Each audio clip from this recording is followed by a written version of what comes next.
அஸ்ஸலாமு அலைக்கும் வரஹ்மத்துல்லாஹி வபரகாத்துஹு. அல்ஹம்துலில்லாஹி ரப்பில் ஆலமீன். அகிலத்தின் இறைவனாகிய அல்லாஹுக்கே எல்லா புகழும். அன்பார்ந்த சகோதர சகோதரிகளே, அதாவது இப்பொழுது நம்ம விவாதத்துல இருக்கோம். அதாவது என்ன விவாதம் அப்படின்னா, சஹீஹான ஹதீஸ்கள், அதாவது அறிவிப்பாளர் மூலியமாக சரியானது என்று சொல்லப்பட்ட அந்த ஹதீஸ்கள் குர்ஆனுக்கு முரண்படுகிறதா அப்படிங்கிறது தான் தலைப்பா இருக்கக்கூடியதை நம்ம பார்க்க முடியும். அதாவது குர்ஆனுக்கு முரண்பட்டாலும் அதை ஏற்கணுமா அப்படிங்கிறது தலைப்பு. இப்ப விஷயம் என்ன அப்படின்னா, நம்மளுடைய நிலைப்பாடை நம்ம ஆரம்பத்திலேயே தெளிவான முறையில் சொல்றோம். என்ன அப்படின்னா, சஹீஹான ஹதீஸ்கள் அறிவிப்பாளர் மூலியமா ஒரு விஷயம் சரியானது, இது அல்லாஹ்வின் தூதரவர்கள் தான் சொன்னாங்கிறது அறிவிப்பாளர் மூலியமா மட்டும்தான் நம்மளுக்கு கிடைக்கக்கூடிய ஒரு விஷயமாக இருக்கு. அவ்வாறு இருக்கக்கூடிய பட்சத்துல அந்த அறிவிப்பாளர்கள் சரியாக இருந்து விட்டார்கள் என்று சொன்னால் நிச்சயமாக இது தூதர் சொன்னதுதான் என்பது நிரூபணம் ஆயிரும்.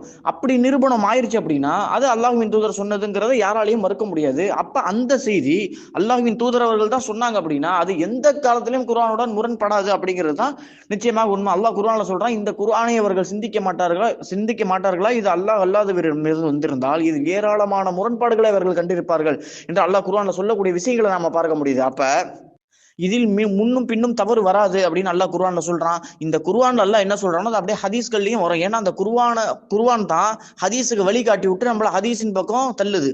இப்படி இருக்க உள்ள அப்ப ஹதீஸ்ங்கிறது என்ன, ஹதஸ்ங்கிற சொல்ல இருந்து வருது. அல்லாஹ் குர்ஆன்ல பயன்படுத்துறான், உமது இறைவனின் அருட்கொடை எடுத்து உரைப்பீராக, ஹதஸ்ங்கிற வார்த்தையை பயன்படுத்துறான். இதுல இருந்து அறிஞர்கள் எடுத்தாங்க, ஹதஸ்னா அறிவித்தல் அர்த்தம். இதுல இருந்து அறிஞர்கள் ஹதீஸ்ங்கிறதுக்கு பேர் வைக்கிறாங்க. அதே போல அல்லாஹ்வின் தூதர் அவர்கள் சொன்னாங்க, என்னுடைய அபூ ஹுரைரா ஒரு செய்தியை கேட்க உள்ள இந்த செய்தியை நீங்க தான் ஃபர்ஸ்ட் கேட்பீங்கன்னு எனக்கு நான் நினைச்சேன் அப்படிங்கிற மாதிரி அல்லாஹ்வின் தூதர்கள் சொன்னாங்க. அப்ப அந்த செய்திங்கிறப்ப அது என்னங்கிறப்ப ஒரு செய்திங்கிற வார்த்தையை பயன்படுத்துறாங்க. அதனால இதை வச்சு அறிஞர்கள் சொல்றாங்க அறிவித்தல், அதாவது ஹதீஸ் அப்படிங்கிற வார்த்தையை அந்த ஹதீஸ்களுக்கு பயன்படுத்துறாங்க. குர்ஆனுக்கு விளக்க உரையா அந்த இருக்கக்கூடிய அந்த செய்தியை பயன்படுத்துறத நம்ம பார்க்க. அப்ப குர்ஆன் வழிகாட்டி இருக்குங்க உள்ள அதுல ரெண்டுத்துக்கும் முரண்பாடு வரவே வராது. குர்ஆன்ல எப்படி ஒரு வசனத்தை நம்ம இங்கேருந்து A to Z அங்கேருந்து இங்க பாக்குறோம் அப்படின்னா ஃபுல்லா அந்த வசனங்களை பார்த்தோம்னா நாம குர்ஆனை நம்பிட்டோம். எல்லா வசனங்களையும் எப்படி நம்புறோங்கிறத நம்ம நிச்சயமா பார்க்கணும். எப்படி ஒரு வசனத்தை நம்பிட்டோம், இன்னொரு வசனத்தை இதுக்கு முரணா இருக்கு, இல்ல இந்த வசனம் தூதர்கிட்ட இருந்து இறக்கப்பட்டதா, அதாவது அல்லாஹ் குர்ஆன்ல சொன்ன வசனமாங்கிற சந்தேகமே நம்மளுக்கு இருக்காது. மாறாக ஒரு சில அத்தாட்சிகளை வச்சு குர்ஆனை முழுசா நம்பிட்டோம், அதுல எந்த வசனமும் என்ன ஆகல நம்மளுக்கு முரண் போல தெரியல. மாறாக ஒருத்தன் குர்ஆனை படிச்சிருக்கவே மாட்டான், அவன் என்ன குர்ஆன்ல முரணே இருக்காது, ஒரு வசனம் உடங்கிற நம்பிக்கை அவன்கிட்ட நிச்சயமாக இருக்கும். அப்ப இதே நம்பிக்கை தான் வஹீலயும் இருக்கணும். அல்லாஹ்வுடைய வஹீ அப்படின்னாலே குர்ஆன் ஹதீஸ்ங்கிறப்ப நிச்சயமாக எதுல இருக்கணும் அப்படின்னா அதே இது ஹதீஸின் பார்வைக்கு இருக்கணும். மாறாக இங்க பார்வை என்ன ஆக்கப்படுது அப்படின்னா குர்ஆனுக்கு ஒரு பார்வையும் முரண்பாடு இல்லைங்கிற ஒரு பார்வை பார்த்ததுக்கு பிறகு ஹதீஸ்கள்ல முரண்பாடு இருக்கும் அப்படிங்கிற ஒரு பார்வை பார்க்கப்படுது. அதற்கு ஒரு காரணத்தை என்ன வைக்கிறாங்க அப்படின்னா இந்த இடத்துல அந்த ஹதீஸ்கள் தூதரிடத்திலிருந்து வந்ததுக்கான சான்றுகள் கொஞ்சம் குறைவா இருக்கிறதுனால நாங்க அந்த பார்வை வைக்கிறோங்கிற ஒரு அதாவது ஒரு கருத்தை சொல்லிடுறாங்களே தவிரவும் வேற எந்த விதமான காரணத்தையும் அவங்க சரியான முறையில வைக்கிறது இல்லை.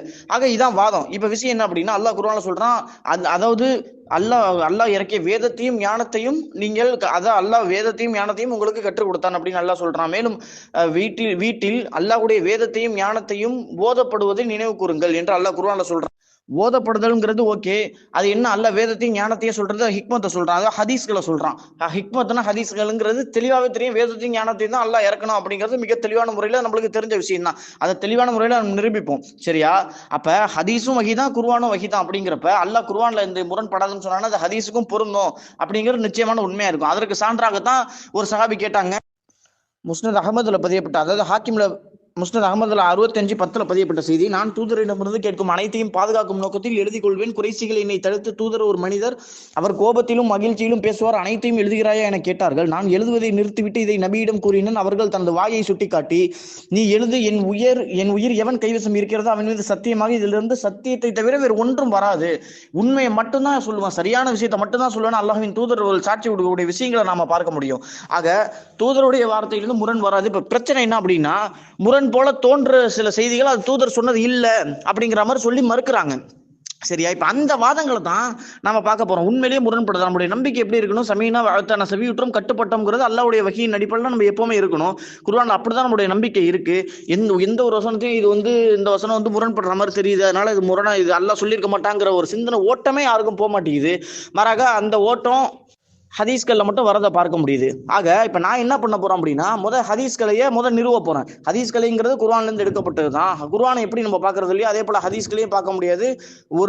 அதாவது ஒரு சில நம்பிக்கைகளே நம்மளுக்கு போதுமானது, எல்லாமே உண்மைப்படுத்த அப்படிங்கிறது தான் இஸ்லாத்துடைய நம்பிக்கையே. குர்ஆன்ல மறைமுகமான விஷயத்தை நம்ம நம்புறோம். காரணம், உண்மையான விஷயங்கள் நம்ம நம்பியாச்சு, சரியான சான்றோட நம்ம நம்பியாச்சுங்க. உள்ள மறைவான விஷயத்தை நம்ம நம்புறதுங்கிறது நம்ம அறிவோட கம்மி கிடையாது. மாறாக நம்முடைய அறியாமை அது வெளிப்படுத்தும். மாறாக அது கூடுதல் அறிவை தான் வெளிப்படுத்தும் தவிர அந்த நம்ம மறைவானவற்றை நம்புறத அது அறிவோட குறைத்திறன் அப்படிங்கிறத காட்டாது அப்படிங்கிறது உங்களுக்கு நம்ம பதிய வைக்கிறோம்.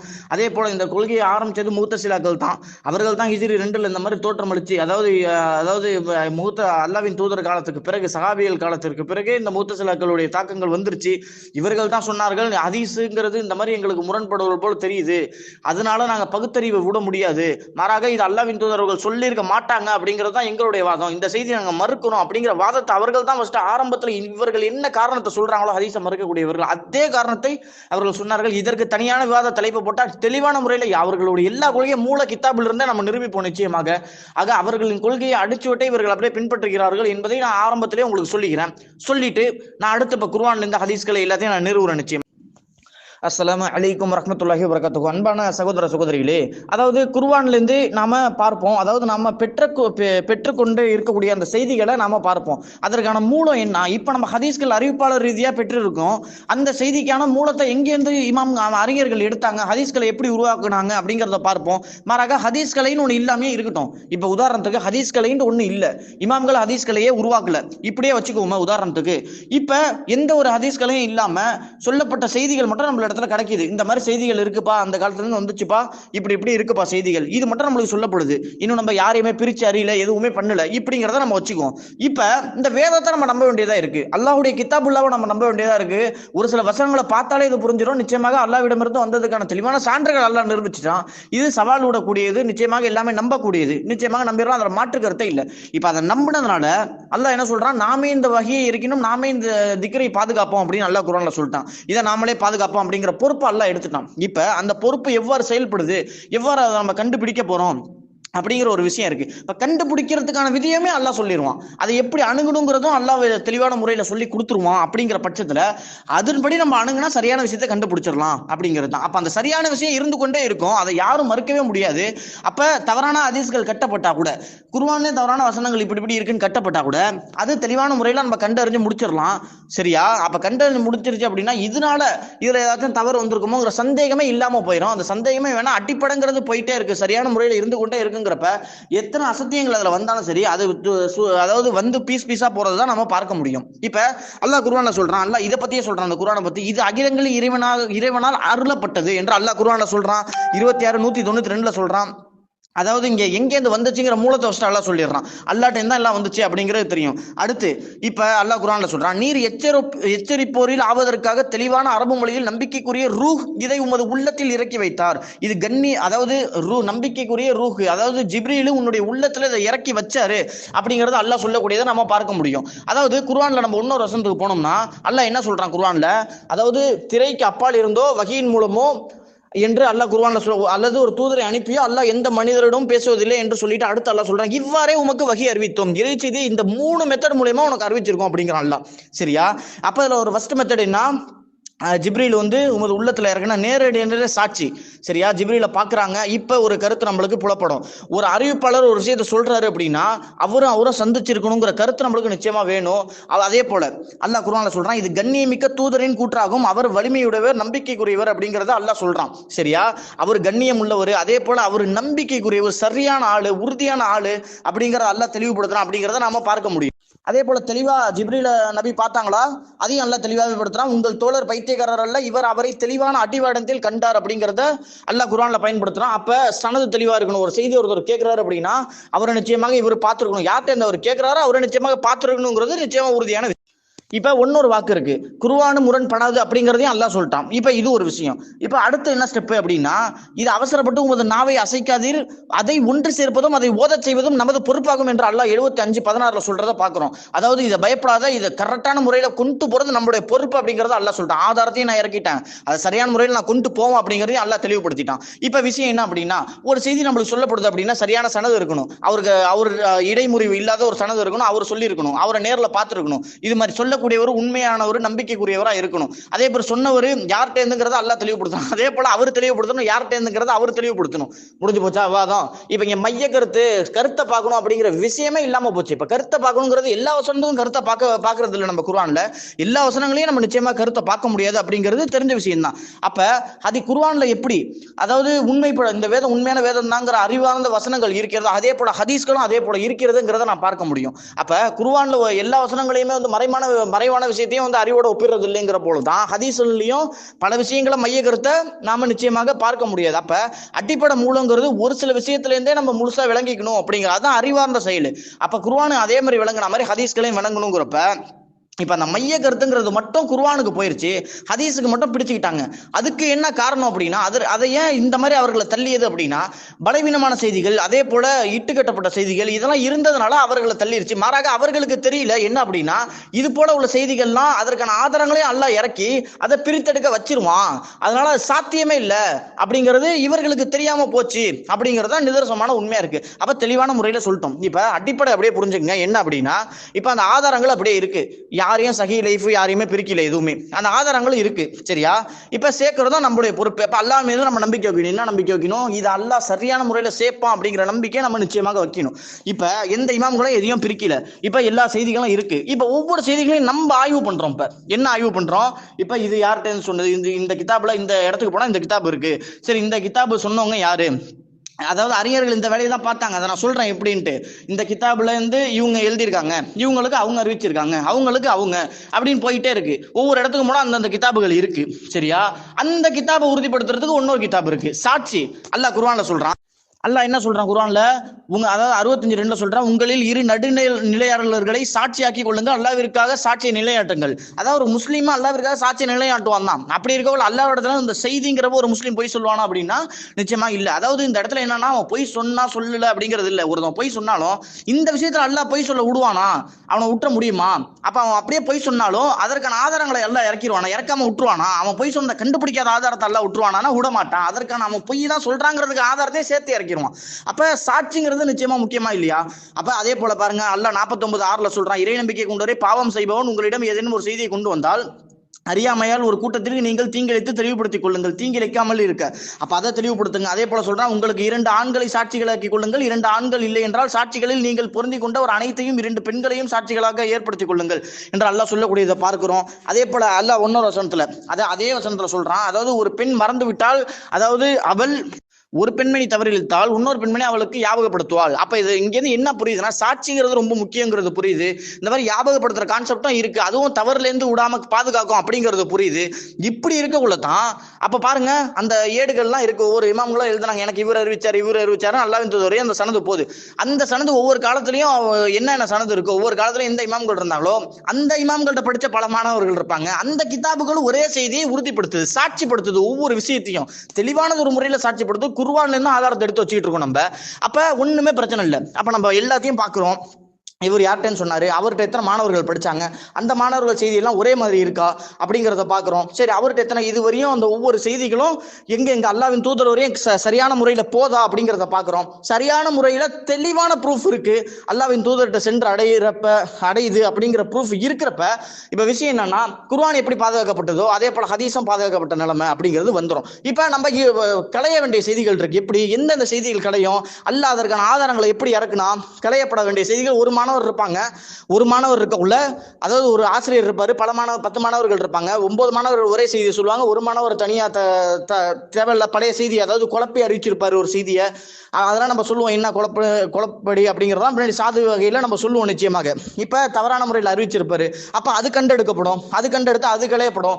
இந்த மாதிரி ஒருத்தர் இட்டு கட்டியிருப்பாரு, தெளிவான சனது இருந்திருக்காது, அறிவிப்பாளர் இருந்திருக்காது, அதற்கான ஆதாரத்தை எல்லாம் இறக்கிட்டான், இந்த மாதிரி இவன் போய் சொன்னா அப்படிங்கிற ஆதாரத்தை இறக்கிட்டான். சரி, எல்லாத்தையும் ஆதாரத்தை அப்படியே தெளிவான முறையில் வச்சிருக்கான், அதெல்லாம் கண்டெடுக்கப்பட்டு அந்த அடிப்படை மூல உண்மைங்கிறது இருந்து கொண்டே இருக்கு. எதுல இருந்து? அல்லாஹ்வுடைய தூதர் காலத்துல இருந்து மறுமை நாள் வரையும் அதை வச்சு கொண்டே இருக்கான். அதை தான் என்ன பண்ணாங்க இமாம்கள் தான் அந்த வேலையை பார்த்தாங்க. இப்ப விஷயம் என்னன்னா அந்த இமாம்கள் வேலை பார்த்த விஷயம், அது அல்லாஹ் செயல்படுத்தப்பட்ட விஷயம். அதான் அல்லாஹ்வுடைய தூதரே சொல்றாங்கல்ல, அல்லாஹ் மார்க்கத்திற்கென்று சில மனிதர்களை உருவாக்கி கொண்டே இருப்பான், அவர்களை தனது வேலைக்கு அல்லாஹ் பயன்படுத்திக் கொள்வான் அப்படின்ட்டு. அப்ப அந்த வேலையை தான் பார்த்தாங்க. இப்ப மக்களுடைய பார்வை என்னன்னா, இமாம் அவர்கள் அந்த வேலையை பார்த்ததுனால இமாம் அவர்களா தனியாக எல்லா இமாம்களும் சேர்ந்து ஒரு வேலையை பார்த்துட்டாங்க, அதுக்கும் எதுக்கும் ஆதரவு இல்லை, அதை நம்ம ஏத்துக்க வேணாம் அப்படிங்கிற கருத்து இல்லை. மாறாக அவர்கள் அந்த இமாம்கள் சொன்னதை அவங்க ஏத்துக்கிட்டா கூட அது யாருடைய இது, இயற்கை மூலத்துல என்னவோ, இயற்கை மூலத்துல என்ன நீதியோ ஒரு செய்தி அடைந்து கொள்வதற்கான தகுதி, அந்த நீதியை தான் ஏத்திருக்கான். அந்த நீதியை, இயற்கைங்கிற நீதியத்தையும் அல்லாஹ் சொல்லிட்டான். அல்லாஹ் தான் குர்ஆன்ல சொல்லாத விஷயம் என்ன இருக்கு? சவாலாவே சொல்றோம்ல, எந்த ஒரு கேள்விக்கும் குர்ஆன் ஹதீஸ்ல பதில் இல்லைன்னு சொல்லவே முடியாது, சவாலாவே விடுறோம். எந்த கேள்வியா இருந்தாலும் அதுக்கு பதில நம்ம குர்ஆன் ஹதீஸ்ல இருந்து நிச்சயமாக எடுத்து கொண்டு வருவோம். சரியா? அப்படி இருக்க உள்ள விஷயம் என்னன்னா, அந்த இயற்கை தான் அல்லாஹ்வே குர்ஆன்ல சொல்லிட்டானே இப்படி இப்படி இருக்கணும்ட்டு. அப்ப சகோதரரே, என் அன்பு சகோதர சகோதரி, நன்றாக பார்த்து கொள்ளுங்கள். என்ன அப்படின்னா, குர்ஆன் ஹதீஸ்ல இருந்தா என்ன பண்றாங்க, குர்ஆன்ல இருந்து மட்டும்தான் ஹதீஸ்ங்கிறது தானே பேசப்பட வேண்டியதா இருக்கனால ஹதீஸ்ல சான்று வைக்காம குர்ஆன்ல இருந்து நிறுவுறோம். எப்படி ஒரு செய்தியை எப்படி கண்டறியறது, என்ன விஷயம் அப்படிங்கிற அதற்கான ஆதாரங்களை அல்லாஹ் இறக்கிட்டான் அப்படிங்கிற ஒரு விஷயம். இப்போ ஒரு கேள்வி வரலாம். என்ன கேள்வி? இல்ல அவருக்கு தவறு வந்திருக்கலாம், இவருக்கு தவறு வந்திருக்கலாம்ல அப்படிங்கிற மாதிரி ஒரு நம்பகமானவர் இருப்பாரு, அவருக்கு தவறு வர்றதுக்கான வாய்ப்பு இருக்கு அப்படிங்கிற மாதிரி ஒரு வார்த்தைகள் எழுதலாம். இப்ப விஷயம் என்னன்னா, மனிதர்களுக்கு தவறு வரும் தான், சரியா? இந்த விஷயத்துல, வகையின் விஷயத்துல தவறு அல்லாஹ் வர வைக்க விடுவானா? இப்ப நம்மளுடைய நம்பிக்கைகள் இந்த இடத்துல எவ்வாறு இருக்கணும்? இந்த விஷயத்துல அல்லாஹ் தவறு வைக்க விட மாட்டான், அந்த மனிதரை தவற விட மாட்டான் அப்படிங்கறதான் நம்பிக்கையா இருக்கணும். நபிகள் நாயகம் கூட ஒரு சில விஷயத்துல மறதி இருந்திருக்கலாம், இது மாதிரி ஒரு சில விஷயங்கள் இருந்தா, வகையின் விஷயத்துல நம்ம எப்படி நபியை நம்புறோம்? தவறு இருக்காது, ஏன்னா அல்லாஹ் அதை விட மாட்டான். அப்ப இதே நம்பிக்கை உங்க மனிதர்களிடத்தில் நீங்க உங்களுக்கு வந்திருக்க வேண்டாமா? ஏனென்றால் அல்லாஹ் எப்படி பாதுகாக்கிறான்? அறிவிப்பாளர்கள் மூலியமா தான் பாதுகாத்துக்கிட்டு வரான். அப்படிங்கிறப்ப அந்த அறிவிப்பாளர்கள் மூலியமா பாதுகாத்துக்கிட்டு வரக்கூடிய அந்த விஷயத்தை எப்படி தவற வைக்க விடுவான்? அப்படித்தான் பாதுகாத்துட்டு வந்திருக்காங்க உள்ள. அப்ப அப்படி இருக்கக்கூடிய அந்த நிலையில உள்ள மனிதர்களை தவற வைக்க மாட்டான் அப்படிங்கிறது தான் நிதர்சனமான உண்மை. அதே போல ஒரு சில மனிதர்கள் ஹதீஸ் கலையில தவறு விடுறத பார்க்கலாம். இப்ப அந்த மாதிரி மனிதர்கள் தவற விடுறது ஹதீஸ் கலை நிச்சயமாக பாதிக்கவே இல்லை. அதற்கான ஆதாரத்தை அல்லாஹ் இறக்கி தெளிவுபடுத்தி காட்டிட்டான். அந்த மூலங்கிற ஒரே சரியான அறிவிப்பாளர்கள் சரியான செய்தி அறிவிச்சு அந்த நம்பகமான ஒரு செய்திகள்லாம் இருந்துச்சு இல்ல, அந்த செய்திகள் எல்லாம் மூலத்துல இருந்து கொண்டுதான் இருக்கு. ஒரு சில மனிதர்கள் எக்ஸ்ட்ரா தவறு விடுற ஒரு சான்ஸ் தான் வருது. அதுவும் அல்லாஹ் ஏற்படுத்தின ஒரு சோதனையாவே நாம இந்த இடத்துல நம்ம பாக்குறோம். அதையும் அல்லாஹ் அதற்கான ஆதாரத்தை இறக்கி தெளிவுபடுத்துறான். இப்ப இமாம்கள் யாரும் புதுசா உருவாக்கல, எதுவுமே பண்ணல அப்படிங்கிற நிதர்சனமான உண்மை. சரியா? இமாம் அவர்கள் ஹதீஸ் கலையை தொகுத்ததுக்கான ஆதாரத்தை பாருங்க. முதல் சங்கிலி அல்லாஹ், அவர்களிடமிருந்து ஜிப்ரீல், அடுத்து நபி, தெளிவான சங்கிலி. அதே போல இமாம் அவர்கள் எடுத்தாங்க. இமாம் அவர்கள் என்ன பண்ணாங்க, நம்ம இமாம்கள் அப்படின்னா ஒரு 5 சனதுகளை எடுத்தாங்க. அதாவது ஒரு சஹீஹ் நிரூபணம் ஆகிறதுக்கான செய்திகள் என்ன அப்படின்னா 5 அப்படிங்கறத நிரூபணம் எடுத்தாங்க. எப்படி? நேர்மை, நினைவாற்றல், தொடர்ச்சியாக அறிவிப்பாளர், மறைமுக குறை, தன்னை விட நம்பகமானவருக்கு மாற்றி அறிவிக்க கூடாது. இது எல்லாமே பாத்தீங்கன்னா அந்த குர்ஆன்ல உள்ளதுதான். நேர்மையா இருக்கணும், அதே மாதிரி அல்லாஹ் அதை சொல்லி காட்டுறான் எப்படின்ட்டு. அதே மாதிரி நினைவாற்றலா இருக்கணும், அதையும் அல்லாஹ் சொல்லி காட்டுறான், அதுல இருந்து அதை எடுத்தாங்க. தொடர்ச்சியான சனது கரெக்டா இருக்கணும், அதையும் எடுத்தாங்க. மறைமுக குறை இருக்கக்கூடாது. மறைமுக குறைங்கிறது நிச்சயமாக ஹதீஸ்கள்ல இருக்காது. ஹதீஸ்ன்னு தவறா நினைச்சிருப்போம், அதுல மறைமுக குறை இருந்துச்சு, அதுக்கு சம்பந்தம் இல்லை, அது வெளியே போயிடும், அது வேற விஷயம். அதே போல தன்னை விட நம்பகமானவருக்கு மாற்றி அறிவிக்க கூடாது. அதுதான் நம்ம ஆரம்பத்திலே சொன்னோம். என்னது? ஒவ்வொரு சாட்சிகளாக கரெக்டா வரக்குள்ள ஒரு சில மனிதர் முரண்படுவாங்க, அது அவர்களுடைய அறியாமையை குறிக்கும். அல்லாஹ் கரெக்டான முறையில பாதுகாத்து அது மனிதர் மூலியமா சேர்ப்போம். அதையும் உறுதிப்படுத்தினா அந்த தகவல்களை பார்த்தா நம்மளுக்கு தெரிஞ்சிடும் அப்படிங்கறத மிக தெளிவான ஒரு முறையில தெளிவுபடுத்தணும். அப்ப ஹதீஸ்களையும் சரியான முறை தான். இப்ப அடுத்து நம்ம இந்த சாது விஷயத்துக்கு நம்ம வருவோம், அதை பத்தி பேசுவோம். அதுலயே நம்ம வாதங்களை ஸ்டார்ட் ஆரம்பிச்சிடும் இன்ஷா அல்லாஹ். அஸ்ஸலாமு அலைக்கும் வரஹ்மத்துல்லாஹி வபரகாத்துஹு. இன்னல் ஹம்தலில்லாஹ் நஹ்மதுஹு வ நஸ்தஈனுஹு வ நஸ்தக்ஃபிருஹு வ நஊது பில்லாஹி மின் ஷுரூரி அன்ஃபுஸினா வ மின் ஸய்யிஆத்தி அஅமாலினா. மன் யஹ்திஹில்லாஹு ஃபலா முதில்ல லஹு வ மன் யுத்லில்ஹு ஃபலா ஹாதிய லஹு. அஷ்ஹது அல்லா இலாஹா இல்லல்லாஹு வஹ்தஹு லா ஷரீக லஹு வ அஷ்ஹது அன்ன முஹம்மதன் அப்துஹு வ ரசூலுஹு அம்மா பஅத். அன்புக்குரிய சகோதரர்களே, இந்த மார்க்க விவாத தளத்துல, அதாவது அறிவிப்பாளர் வரிசை சரியாக வரக்கூடிய செய்திகள் அது குர்ஆனுக்கு முரண்படுமா? அப்படி குர்ஆனுக்கு முரண்படுமேயானால் அந்த முரண்படக்கூடிய அந்த செய்தியை ஏற்றுக்கொள்ள வேண்டுமா? அப்படிங்கிறது தான் இந்த விவாதத்தினுடைய தலைப்பு. அப்ப சஹீஹான அறிவிப்பாளர் தொடரில் வரக்கூடிய சில செய்திகள் அது குர்ஆன் வசனத்திற்கு நேரடியாக மோதுகிறது, அந்த மாதிரியான செய்திகளை நம்ம எடுத்துக்கொள்ளக்கூடாது அப்படிங்கிறது நம்மளுடைய வாதம். இதுல சகோதரர் ஒரு குர்ஆன் வசனத்தை ஒன்று சுட்டி காட்டியிருந்தாங்க. அந்த வசனம் என்ன சொல்லுது அப்படின்னா, அஃபலா யததப்பருனல் குர்ஆன், அதாவது இந்த குர்ஆனை நீங்கள் சிந்தித்து பார்க்க மாட்டீர்களா? வலவு கான மின் இன்தி கைரில்லாஹி, அது அல்லாஹ் அல்லாதவர்களிடம் வந்திருக்குமே ஆனால் இஹ்திலாஃபன் கசீரா, ஏராளமான முரண்பாடுகளை நீங்கள் கண்டிருப்பீர்கள் அப்படிங்கிறது ஒரு பிரதான ஒரு வசனம். அந்த வசனத்தை அவர்களும் அழுத்தமாக பதிவு பண்ணார்கள், நாமளும் அந்த வசனத்தை அழுத்தமாக பதிவு பண்றோம். இப்ப அல்லாஹ்விடமிருந்து வரக்கூடிய ஒரு செய்தியாக இருந்தால் அந்த செய்தியில வந்து எந்த விதமான முரண்பாடுகளும் இருக்கக்கூடாது. ஏன்னா இறைவன் வந்து முரண்பாட்டோடு பேசக்கூடியவன் இல்லை.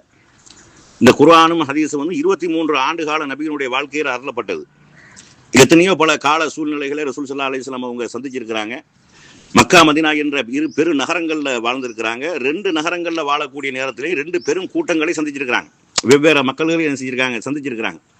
இது ஒவ்வொரு காலகட்டத்திற்குமே ஏற்றவாறு அவர்களுக்கு தேவையான சட்டத்திட்டங்களைத்தான் இந்த வேதமும் தூதருடைய வழிகாட்டுதல் நமக்கு தந்திருக்கிறது. இதுல வந்து நபி ஸல்லல்லாஹு அலைஹி வஸல்லம் அவர்களுடைய போதனை என்பது வஹீல உள்ளதுதான்.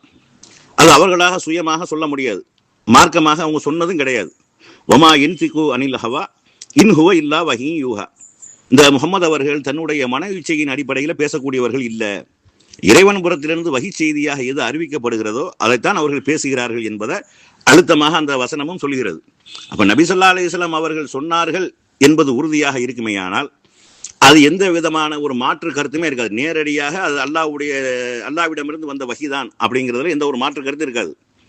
ஆனா இந்த குர்ஆனுக்கு இருக்கக்கூடிய அந்த முதல் தரம் இருக்கா இல்லையா, அந்த தரம் வந்து ஹதீஸுக்கு இல்லை.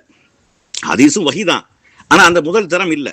இப்ப குர்ஆனுக்கு எப்படியான ஒரு முதல் தரம் இருக்கிறது என்றால், நபி ஸல்லல்லாஹு அலைஹி வஸல்லம் அவங்களுடைய 23 ஆண்டு கால வாழ்க்கையில குர்ஆன் அருளப்பட்டது. அவங்களுடைய வாழ்க்கையும் 23 ஆண்டு கால வாழ்க்கையும் வரலாறாக பதியப்படுது, பின்னாடி பதியப்படுது. இது ரசூலுல்லாஹ்வுடைய ஒவ்வொரு ரமலான்லையுமே வந்து வானவர் ஜிப்ரீல் அதுக்கு முன்னாடி என்னென்ன வசனங்கள்லாம் அருளப்பட்டதை திரும்ப நினைவுபடுத்துவாங்க. அதை சஹாபாக்களுக்கு சொல்லுவாங்க, அவங்க எழுதி கொள்வாங்க. ஒவ்வொரு வசனமும் அருளப்படக்கூடிய நேரத்தில் சொல்லுவாங்க, எழுதி கொள்வாங்க.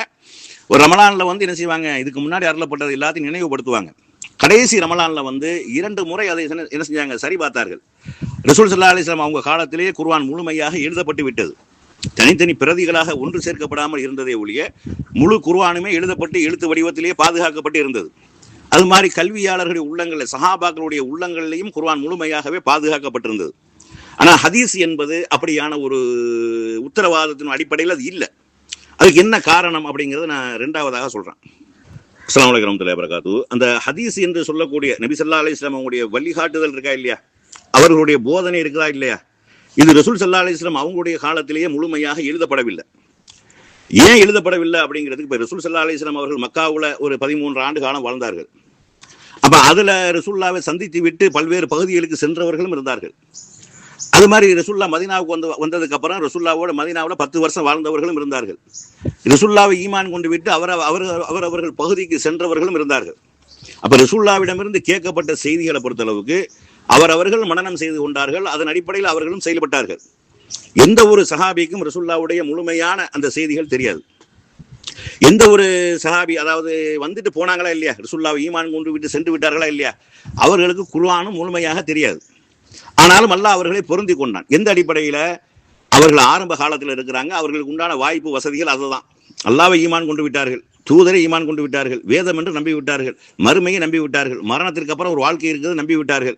இந்த பேசிக்கான விஷயத்தின் காரணமாகவும் அவர்கள் செய்த தூய்மையான அந்த இஹ்லாஸான அடிப்படையில் செய்த அமலின் காரணமாகவும் அல்லாஹ் அவர்களை பொருந்தி கொண்டான். சஹாபாக்கள் அல்லாஹ்வால் பொருந்தி கொள்ளப்பட்டவர்கள், இதுலயே நமக்கு என்ன இல்லை, மாற்று கருத்து இல்லை. ஆனா எல்லா சஹாபாக்களுக்கும் ரசூலுல்லாஹ்வுடைய எல்லா செய்திகளும் தெரியாது. இப்போ குர்ஆன் எப்படி அதிகமான சஹாபாக்களுக்கு தெரியும், மனனம் செய்திருந்தார்கள் அப்படிங்கிற ஒரு கேரண்டி இருக்கா இல்லையா, அந்த மாதிரி ஹதீஸ் அதிகமான சஹாபாக்கள் எல்லாத்துக்கும் தெரியாது. இதுல குறிப்பிட்டு ஒரு செய்தியை சொல்வதாக இருந்தால், நம்ம வாதத்துல வந்து அதை நம்ம அடுக்கடுக்கா வைப்போம். அதாவது அபூ ஹுரைரா ரலியல்லாஹு அவர்கள் வந்து அதிகமான ஹதீஸுகளை அறிவித்தார்கள் என்பது நமக்கு எல்லாத்துக்கும் தெரியும். அவங்க வந்து கிட்டத்தட்ட ஒரு 7000க்கும் மேற்பட்ட ஹதீஸுகள் என்ன செஞ்சிருக்கிறாங்க, அறிவிச்சிருக்கிறாங்க. அந்த அபூ ஹுரைரா ரலியல்லாஹு அவர்கள் வந்து ஹதீஸை சொல்லக்கூடிய நேரத்துல வந்து இப்னு உமர் ரலியல்லாஹு அவங்க நினைக்கிறான், அக்ஸர் மின் அபூ ஹுரைரா, அபூ ஹுரைரா என்ன அதிகமா சொல்றாரு, அவர் வாட்டுக்கு ரசூலுல்லாஹ் சொன்னாங்க கால ரசூலுல்லாஹ் எப்படி அவர் வாட்டுக்கு சொல்லிக்கிட்டு இருக்கிறாரு அப்படிங்கிற ஒரு விமர்சனம் ரசூல் ஸல்லல்லாஹு அலைஹி வஸல்லம் அவங்களுடைய தோழர்கள் மத்தியில வருது. அபூ ஹுரைரா ரலியல்லாஹு அவர்கள் சம்பந்தமாக எழுப்பப்படுது. அப்ப அபூ ஹுரைரா ரலியல்லாஹு அவங்க சொன்னாங்க, ஏன் அப்படி சொல்றாங்கன்னா, அதிகமான செய்திகளை அபூ ஹுரைரா அறிவிக்கிறதுனால அவர் வாட்டுக்கு விட்டு அடிக்கிறாரோ, ரசூலுல்லாஹ் பேரை பயன்படுத்தி அவர் வாட்டுக்கு சொல்றாரோ அப்படிங்கிற மாதிரி நினைச்சாங்க அந்த மக்கள் சொல்றாங்க. அப்ப வந்து அபூ ஹுரைரா ரலியல்லாஹு அவங்க வந்து சூரத்துல் பக்ராவுல வரக்கூடிய அந்த ஒரு 2 வசனம் 159 160 இந்த 2 வசனம் மட்டும் இல்லை என்றால் ரசூலுல்லாஹ்விடமிருந்து கேட்ட ஒரு செய்தியை கூட நான் சொல்லியிருக்க மாட்டேங்கிறாங்க. அந்த 2 வசனம் என்ன சொல்றது, உங்களுக்கு இறைவனிடமிருந்து உங்களுக்கு எது வந்து மார்க்கமாக சொல்லப்பட்டு விட்டதோ அதை மறைக்க கூடாது, யார் மறைக்கிறார்களோ அவர்களுக்கு வந்து அல்லாஹ்வுடைய வானவருடைய நன்மக்களுடைய சாபம் இருக்கிறது என்று அந்த வசனம் சொல்லுகிறது. அப்ப இந்த அடிப்படையின் காரணமாகத்தான் நான் ரசூலுல்லாஹ்விடமிருந்து கேட்ட செய்திகள் அனைத்து நான் சொல்கிறேனே ஒழிய மற்றபடி நான் பொய் சொல்லலை அப்படிங்கிற ஒரு இதை சொல்றாங்க. அதிகமான செய்யண்டா அந்த மக்கள் என்ன விளங்கி இருந்தாங்கண்டா, ஒரு ரசூலுல்லாஹ்விடம் வந்து கேட்டதுன்னா அவங்கவுங்க தங்கி இருக்கக்கூடிய காலங்களில் அவங்கவுங்க என்னத்தை கேட்டாங்களோ அப்படித்தான் விளங்கி இருக்க முடியும். அபூ ஹுரைரா அதிகமாக சொல்றாரு அப்படிங்கிறத மக்கள் விளங்குறாங்க, சஹாபாக்கள் விளங்குறாங்க. ஆனா அபூ ஹுரைரா ரலியல்லாஹு கேட்காத விஷயத்தை சொல்லவில்லை, கேட்ட விஷயத்தை தான் சொன்னார்கள். ஏன்னா ரசூல் ஸல்லல்லாஹு அலைஹி வஸல்லம் அவர்களோட அபூ ஹுரைரா அவர்களுக்கு உண்டான நெருக்கமே கிட்டத்தட்ட 4 வருஷம் தான். அந்த கைபர் போருக்கு அப்புறம் தான் இஸ்லாத்துக்கு அந்த நேரத்தில் இஸ்லாத்துக்கு வராங்க. ஆனால் அதுக்கப்புறம் ரசூலுல்லாஹ்வுடைய நிழலாக இருந்தார்கள். ரசூலுல்லாஹ்வுடைய நிழலாகவே அபூ ஹுரைரா ரலியல்லாஹு அவர்கள் இருந்தார்கள். அதனால ரசூலுல்லாஹ்விடமிருந்து அதிகமாக திண்ணை தோழர்கள் இருந்தாங்க, அதிகமான செய்திகளை அவங்க கேட்டாங்க, அதை மக்களுக்கு சொன்னார்கள். அப்படிங்கிற அடிப்படையை நம்ம என்ன செய்யணும், விளங்கி கொள்ளணும். இப்போ ஹதீஸ்களை வந்து அங்கங்கே அக்கக்கா என்னது கேட்ட சஹாபாக்கள் பஸ்ராவுக்கு போயிடுவாங்க, கூபாவுக்கு போயிடுவாங்க, அதே மாதிரி எகிப்துக்கு போயிடுவாங்க, அதே மாதிரி சிரியாவுக்கு போயிடுவாங்க. ரசூலுல்லாஹ் ஈமான் கொண்டவர்கள். அதே மாதிரி ரசூலுல்லாஹ்வுடைய ஆட்சி அமைந்ததுக்கப்புறம், மதீனாவோட ஆட்சி அமைந்ததுக்கப்புறம் பல நாட்டுகளுக்கு ஆளுநரை அனுப்பிடுவாங்க. அங்கே அவங்க இந்த ஆளுநராக போகிறாங்களா இல்லையா, அதுக்கு முன்னாடி என்ன செய்தியை கேட்டாங்களோ அதை தான் சொல்லுவாங்க. அதுக்கப்புறம் ரசூலுல்லாஹ் மதீனாவில் சொல்லக்கூடிய செய்தியெல்லாம் அவர்களுக்கு தெரியாது. அப்போ அவங்க அதை கேட்ட அடிப்படையில் அங்கே சொல்லுவாங்க, அங்கே அந்த ஆளுநராக போனவர் சொன்னதன் அடிப்படையில் ஈமான் கொள்வாங்க, இஸ்லாத்துக்கு வருவாங்க. அப்படி எனது பல்வேறு வகையில் பிரிஞ்சு போயிட்டாங்க. அப்போ ஹதீஸுகள் வந்து முழுமையாக ஒன்று திரட்டப்படவில்லை. 1-2 பேர் எழுதி கொண்டார்கள். ஹதீஸ் எழுதுவதற்கு குர்ஆனை தவிர என்னிடமிருந்து எழுதாதீர்கள் என்று சொன்னது வந்து யாருக்கு சொன்னாங்க, குர்ஆனை எழுதக்கூடியவர்கள் சொன்னாங்க. ஆனால் ஒரு சில பேர் எழுதி வைத்திருந்தே ரசூலுல்லாஹ் தடுக்க கிடையாது அப்படிங்கிறத நம்ம விளங்கி கொள்ளணும். அப்போ இந்த ஹதீஸுகளை வந்து எப்படி திரட்டப்படுகிறது அப்படிங்கிறத நம்ம பார்த்து விட்டு அதுக்கப்புறம் நம்ம அதுக்கு உண்டான மேலதிகமான செய்திகள் நம்ம என்ன செஞ்சிருவோம், பார்த்துருவோம். அஸ்ஸலாமு அலைக்கும் வரஹ்மத்துல்லாஹி வபரகாத்துஹு. அப்போ வந்து சஹாபாக்கள் பல்வேறு பகுதிகளுக்கு என்ன செஞ்சிட்டாங்க, பிரிஞ்சுட்டாங்க. ரசூலுல்லாஹ்வோட இருந்தவர்கள், ரசூலுல்லாஹ்வை பார்த்தவர்கள், ஈமான் கொண்டவர்கள், ஒரு நாள் பார்த்து ஈமான் கொண்டு சென்றவர்கள்லாம் சஹாபாக்கள் தான், சஹாபிகள் தான். ஆனால் அவர்களுக்கெல்லாம் ரசூலுல்லாஹ்வுடைய செய்திகள்லாம் முழுமையாக தெரியுமா என்றால் முழுமையாக தெரியாது. அவர்கள் ரசூலுல்லாஹ் சொன்னதாக கேள்விப்பட்ட சஹாபாக்கள் சொல்லக்கூடிய விஷயத்தை நம்பிக்கையின் அடிப்படையில் என்ன செஞ்சாங்க, அவர்கள் வாழ்ந்து கொண்டிருந்தார்கள். அப்போ இந்த ரசூலுல்லாஹ்வுடைய மரணத்திற்கு அப்புறம் என்ன செய்யப்படுது அப்படின்னா, அதுக்கப்புறம் நிறைய குழப்பங்கள் ஏற்படுது. அதாவது முசைலமா என்று சொல்லக்கூடிய ஒருத்தன் தன்னை நபி என்று பிரகடனப்படுத்துறான். அது மாதிரி நாங்கள் ஜக்காத்து கொடுக்க மாட்டோம் என்று ஒரு கூட்டம் கிளம்புறாங்க. எல்லாம் ரசூலுல்லாஹ்வோட இருந்தவர்கள். முசைலமா என்று சொல்லக்கூடிய தன் நபி என்று பிரகடனப்படுத்துறான். அதே மாதிரி ரசூலுல்லாஹ்வோட இருந்தவர்கள், சஹாபாக்கள் என்று அறிமுகமானவர்கள், ரசூலுல்லாஹ் இருக்க வரைக்கும் ஜக்காத்து கொடுத்தவர்கள் எல்லாம் ரசூலுல்லாஹ்வுடைய மரணத்துக்கு அப்புறம் நாங்கள் அதெல்லாம் செய்ய மாட்டோம். இப்படியான பல பிரச்சனைகளும் பல குழப்பமான சூழ்நிலையும் என்ன செய்யுது, வெளியில நிலவுது. அப்ப இதுல வந்து இந்த இஸ்லாத்திற்குள்ள ஊடுருவக்கூடிய, இஸ்லாத்தை அழிக்க வேண்டும் என்று கங்கணம் கட்டி கொண்டிருந்தவர்களும் உள்ள ஊடுருவி என்ன செய்யறாங்கன்னா நிறைய தகவல்களை ரசூலுல்லாஹ் வேறால என்ன செய்யறாங்க, பயன்படுத்துறாங்க. இதெல்லாம் அறிஞர்கள் என்ன செய்யறாங்க, ஃபில்டர் பண்றாங்க. அந்த செய்தியை உள்ள நம்ம பார்த்தோமே ஆனாலே இது வந்து ரசூலுல்லாஹ் சொல்லியிருக்க மாட்டாங்கன்னு விளங்குது. அப்ப இந்த மாதிரி ரசூலுல்லாஹ் பேரை பயன்படுத்தி என்னென்னமோ செய்தியெல்லாம் வருது. ரசூலுல்லாஹ் பேரை பயன்படுத்தி மதுஹப் இமாம்களை உயர்த்தியதாக, மதுஹப் இமாமை தாழ்த்தியதாக எல்லாத்துக்கும் கால ரசூலுல்லாஹ் போட்டு விட்டாங்க. அப்ப அந்த மக்கள் என்ன செஞ்சாங்கன்னா, இதெல்லாம் ரசூலுல்லாஹ் சொன்னது நம்பிக்கொண்டிருந்தார்கள். அப்பதான் அறிஞர்கள் பார்க்குறாங்க, இந்த நிலைமை போச்சாக்க இது சரிப்பட்டு வராது.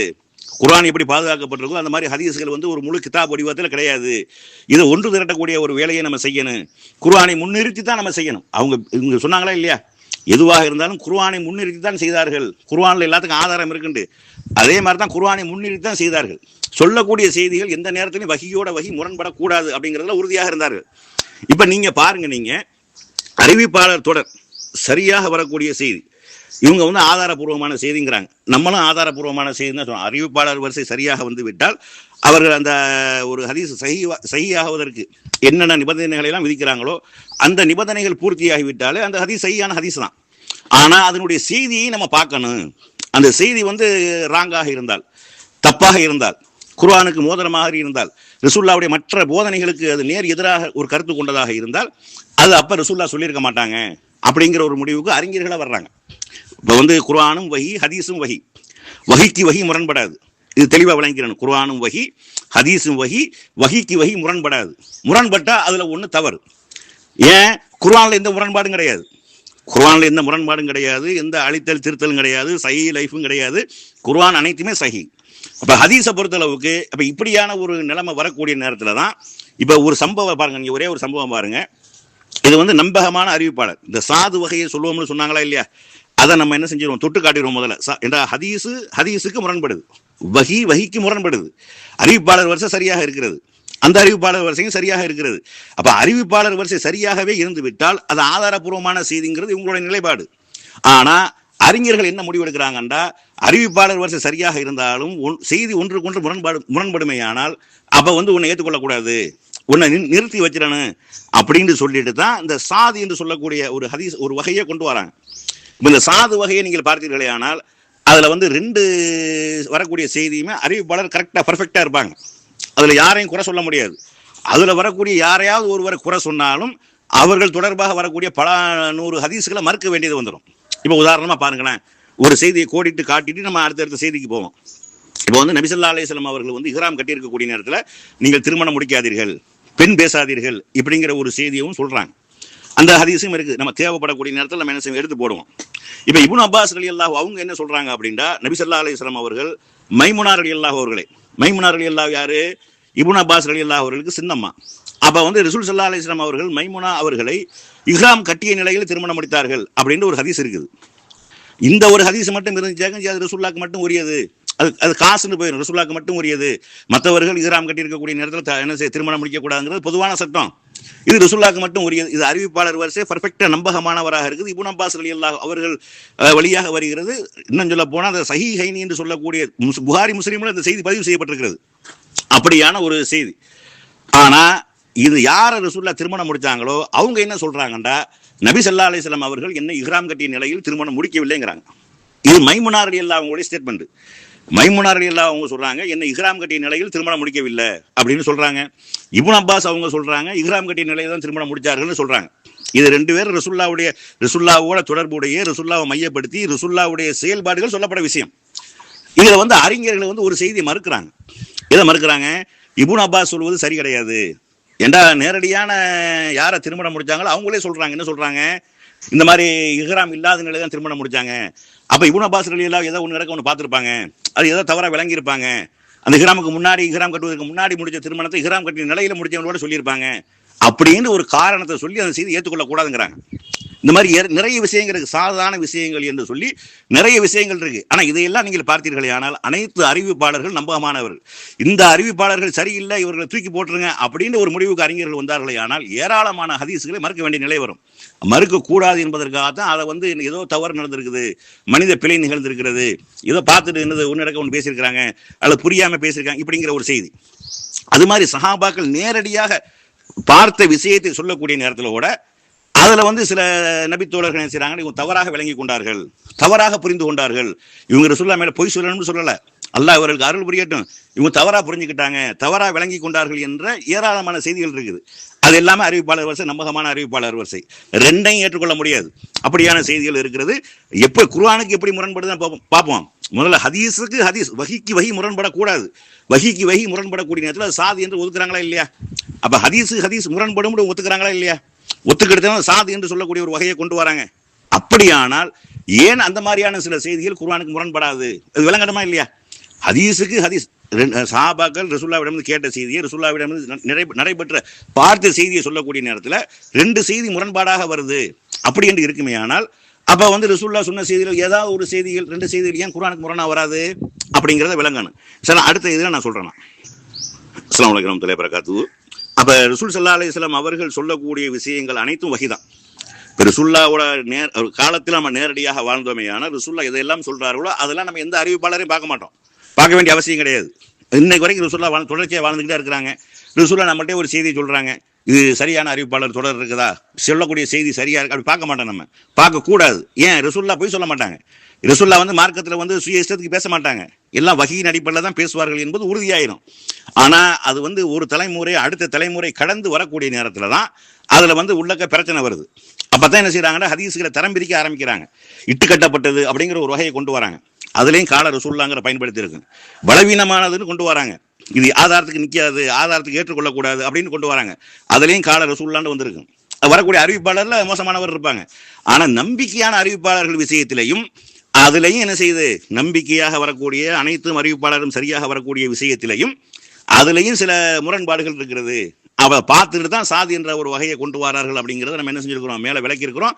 அது மாதிரி நேரடியாக ரசூலுல்லாஹ்விடமிருந்து கேட்ட செய்திகளை சொல்லக்கூடிய நேரத்திலேயே ரசூலுல்லாஹ் அப்படி சொல்லவில்லை இப்படிங்கிற செய்திகளை வந்து சஹாபாக்களை மறத்திருக்கிறாங்க. ஆதாரத்தை முன்வைத்து, குர்ஆன் வசனத்தை முன்வைத்து இவர் தவறாக விளங்கி கொண்டார், ரசூலுல்லாஹ் இப்படி சொல்லியிருக்க மாட்டார்கள், இப்படி சொல்லவில்லை, அல்லாஹ் குர்ஆன்ல இப்படி சொல்லி இருக்கும் பொழுது அது எப்படி சொல்லியிருப்பார்கள் அப்படிங்கிற ஒரு செய்தியை கொண்டு வராங்க. இன்ஷா அல்லாஹ் அடுத்த அமர்வுல இந்த சாது சம்பந்தமாக அவங்களும் பேசணும்னு இருக்காங்க, அது பேசட்டும். அதுக்கப்புறம் எந்த செய்திகள் குர்ஆனுக்கு முரண்படுது அப்படிங்கிற செய்தியை நம்ம என்ன செய்வோம், எடுத்து வைப்போம். ஒரு செய்தியை அவர்கள் ஒத்துக்கொண்டாலும் அறிவிப்பாளர் வரிசை சரியாக வரக்கூடிய செய்தி குர்ஆனுக்கு முரண்படுது அப்படிங்கிறது ஏற்றுக்கொண்டதா ஆயிரும்.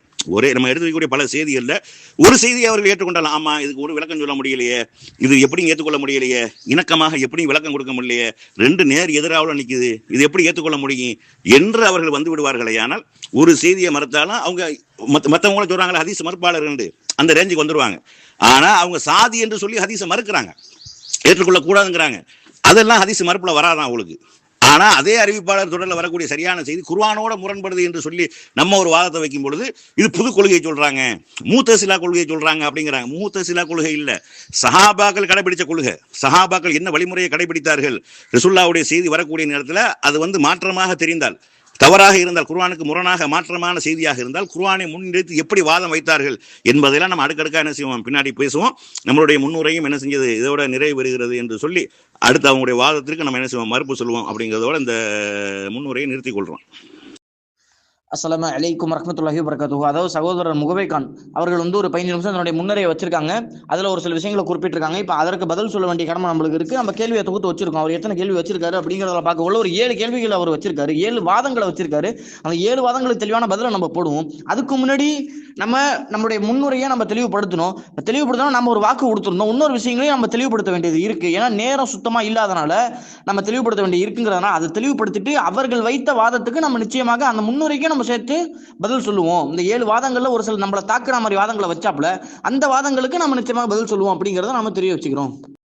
அஸ்ஸலாமு அலைக்கும் வரஹ்மத்துல்லாஹி வபரகாத்துஹு. அதாவது அன்பார்ந்த சகோதர சகோதரிகளே, நம்ம தெளிவான முறையில நிரூபிச்சோம். அதாவது வஹியை அது இயற்கையான விதி தான், அதை தான் இமாம்களும் தொகுத்திருக்காங்க அப்படின்ட்டு. அப்ப அந்த இமாம்கள் தொகுத்த விதியில ஒரு சில மக்கள் தவறுதலாக சரியான அறியாமையினால என்ன பண்றாங்க அப்படின்னா ஒரு கருத்தை மேற்கோள் காட்டுறாங்க. என்ன அப்படின்னா, இப்ப ஹதீஸ் கலையிலே மைய கருத்து பார்க்கப்படுறது ஒரு விதியாவே இருக்கு, அதை பார்க்கணும் தான் அப்படி, அதுக்கு காரணங்களாம் சொல்றாங்க, அதெல்லாம் பின்னால பார்ப்போம், அதை பார்க்கணும் தான் அப்படிங்கிற மாதிரி சொல்றாங்க. ஆனா ஹதீஸ் கலையில அந்த மாதிரி ஒரு விதி இருக்கு, அது பார்க்கப்பட்டது அப்படின்னா அது போல பார்க்கப்படல, அறிவிப்பாளர்களை மட்டும்தான் பார்க்கப்பட்டது. அதன் மூலமா அல்லாஹ் பாதுகாத்ததுனால, மேலும் ஹதீஸ் கலையில மையகருத்தை பார்க்கணுங்கிற ஒரு கருத்து இருக்கக்கூடியதை தவறுதலா விளங்கிறாங்க. அந்த மாதிரி கருத்து இல்ல, எதை தவறுதலா விளங்குறாங்க அப்படின்னா தன்னை விட நம்பகமானவருக்கு மாற்றமாக அறிவிக்கக்கூடியதுங்கிற இந்த விதியை எடுத்துக்கிட்டு, அதாவது சாதாரண ஒரு விதியை எடுத்துக்கிட்டு இது மாதிரி குர்ஆன்லயே நம்ம பார்க்கலாம், நம்பகம் அதிகமா இருக்கிறதுனால தவறான உதாரணத்தை கொடுத்து ஒரு விதியை எடுக்கிறாங்க. அதே மாதிரி மறைமுக குறை அப்படின்னு சொல்லக்கூடிய ஒரு குறையை வச்சு என்ன பண்றாங்க, ஹதீஸ்களை ஒரு விதியை வச்சு அதுக்குள்ள இன்க்ளூட் பண்றாங்க. இந்த 2 விஷயத்தையும் மையக்கருத்தையும் பார்க்கணும் அப்படிங்கிற விஷயத்த இன்க்ளூட் பண்றாங்கிறத பார்ப்போம். அப்ப நம்ம 2த்தையுமே தெளிவான முறையில பார்த்துட்டோம் அப்படின்னா இங்க குழப்பமே இல்ல, மையக்கருத்தை பார்க்கப்பட வேண்டியதே இல்லை அப்படிங்கிறது தானே தெளிவான முறை. அப்ப ஒவ்வொரு இமாம்களும் ஹதீஸ்களை தொகுக்கக்குள்ள நம்பகமானவர்களை பார்த்தாங்க, அல்லாஹ் அப்படித்தான் பாதுகாத்தாங்க அப்படிங்கிறது அவர்களுக்கு தெரியும்.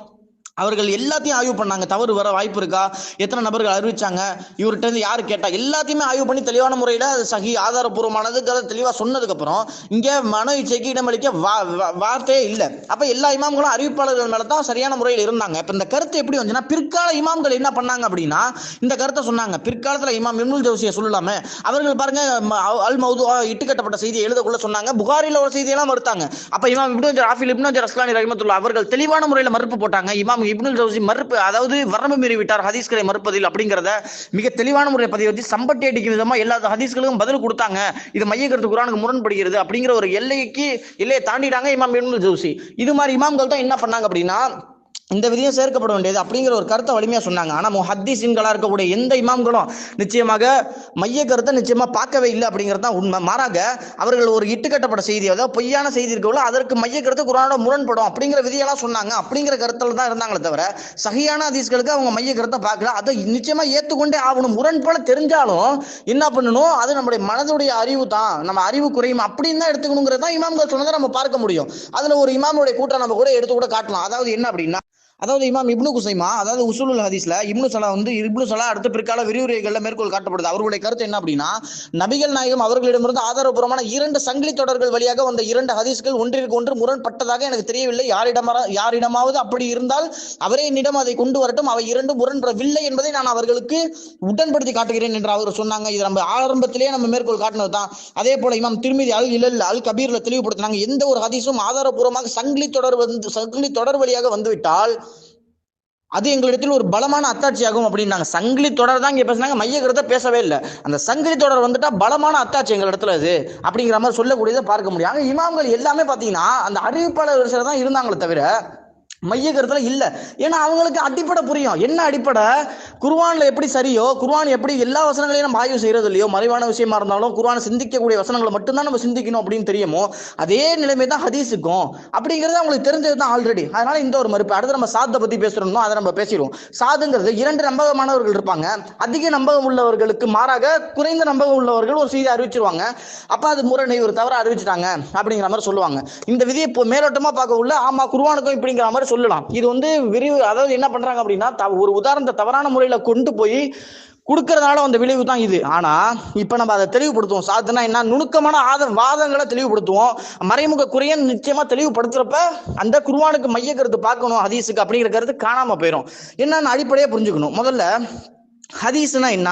ஹதீஸுங்கிறத நம்ம தெளிவாக பார்க்க முடியும். அதாவது ஹதீஸ்ன்னு எல்லாத்துக்கும் இப்போ ஹதீஸ்ன்னு பேர் சொல்லப்படுது. அல்லாஹ்வின் தூதர் காலத்தில் ஒரு செய்தி வந்தாலே எல்லாத்துக்கும் ஹதீஸ்ன்னு இப்னு அப்பாஸ் ஒரு செய்தி சொன்னா கூட அது ஹதீஸ்ன்னு பேர் சொல்லப்படுது. ஆனால் ஹதீஸுங்கிறது நிச்சயமாக நம்மளுக்கு தெரியும் வஹி மட்டும்தான். அதாவது இறை தூதர் இடத்த வாயிலிருந்து வந்து அந்த வார்த்தை தான் ஹதீஸ். சரியா சொல்லணும்னா உங்கள் இல்லங்களில் ஓதப்படும் வேதத்தையும் ஞானத்தையும் நினைவு கூறுங்கன்னு அல்லாஹ் சொல்றான். அதாவது வேதத்தையும் ஹதீஸையும் நினைவு கூறுங்க. அல்லாஹ்விடமிருந்து ஒரு வார்த்தை தான் ஹதீஸும்.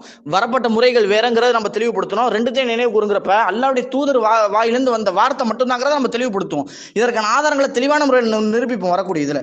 இப்ப அடுத்து சாதை பத்தி பார்ப்போம். இப்ப என்ன அப்படின்னா, இப்ப பாருங்க இப்போ ஒரு செய்தியை நான் மேற்கோள் காட்டி சொல்றேன். அபூதாவுதுல பதியப்பட்ட செய்தி, நபி ஸல்லல்லாஹு அலைஹி வஸல்லம் அவர்கள் சுபு தொழுகையின் 2 ரக்அத் சுன்னத்துகளை தொழுது முடித்ததும் தனது வலப்பக்கம் சாய்ந்து படுப்பார்கள் என்று சொல்லக்கூடிய அந்த ஒரு செய்தி.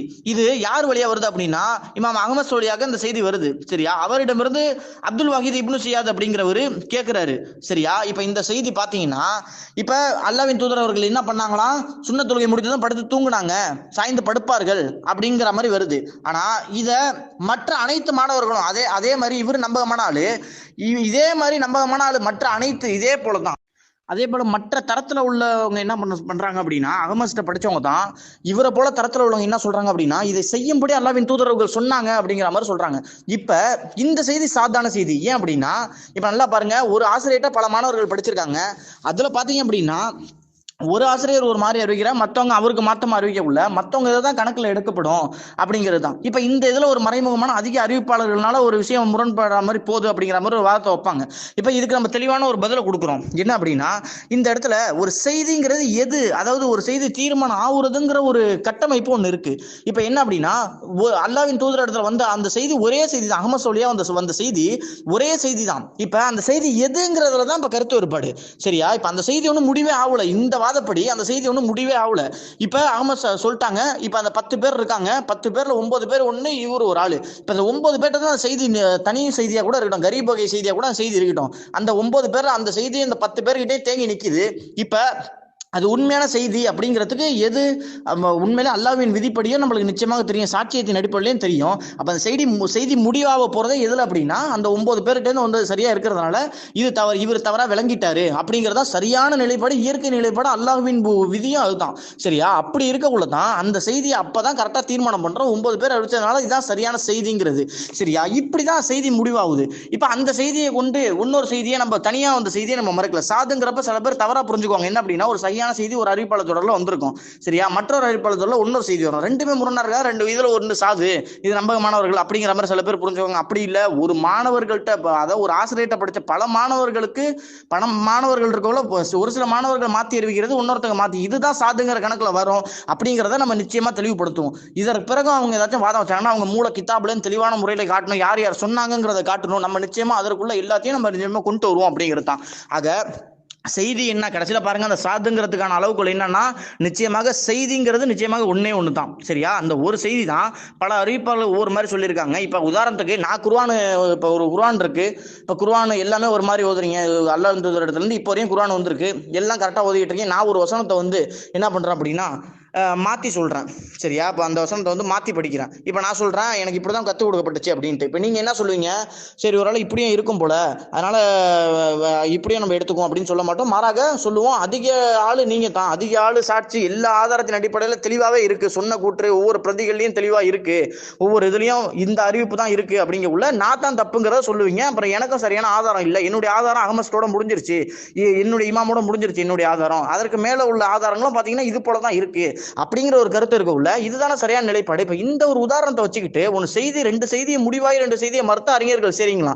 இப்ப இங்க விஷயம் என்னன்னா ஹதீஸுங்க ஒரு ஹதீஸ் சஹீங்கிறதுக்கு என்ன தீர்மானம், நம்பகமான அறிவிப்பாளர்களுக்கு மாத்தி ஒரு அறிவிப்பாளர் அறிவிக்க கூடாதுங்கிறது ஒரு விதி. இப்ப இந்த விதி இருக்குல்ல, இந்த விதி தான் என்ன அப்படின்னா தீர்மானம் பண்ண போது ஒரு இது வந்து செய்தியா இல்லையா, அது சரியான செய்தியா இல்லையாங்கிறத தீர்மானம் பண்ற இடத்துல இருக்க உள்ள நீங்க ரெண்டு குருவான ஒரு செய்தி ஹதீஸ் ஒரு செய்தியில நீங்க மோத விடுறீங்க, ரெண்டுத்துக்கும் சம்மதமே இல்லையே.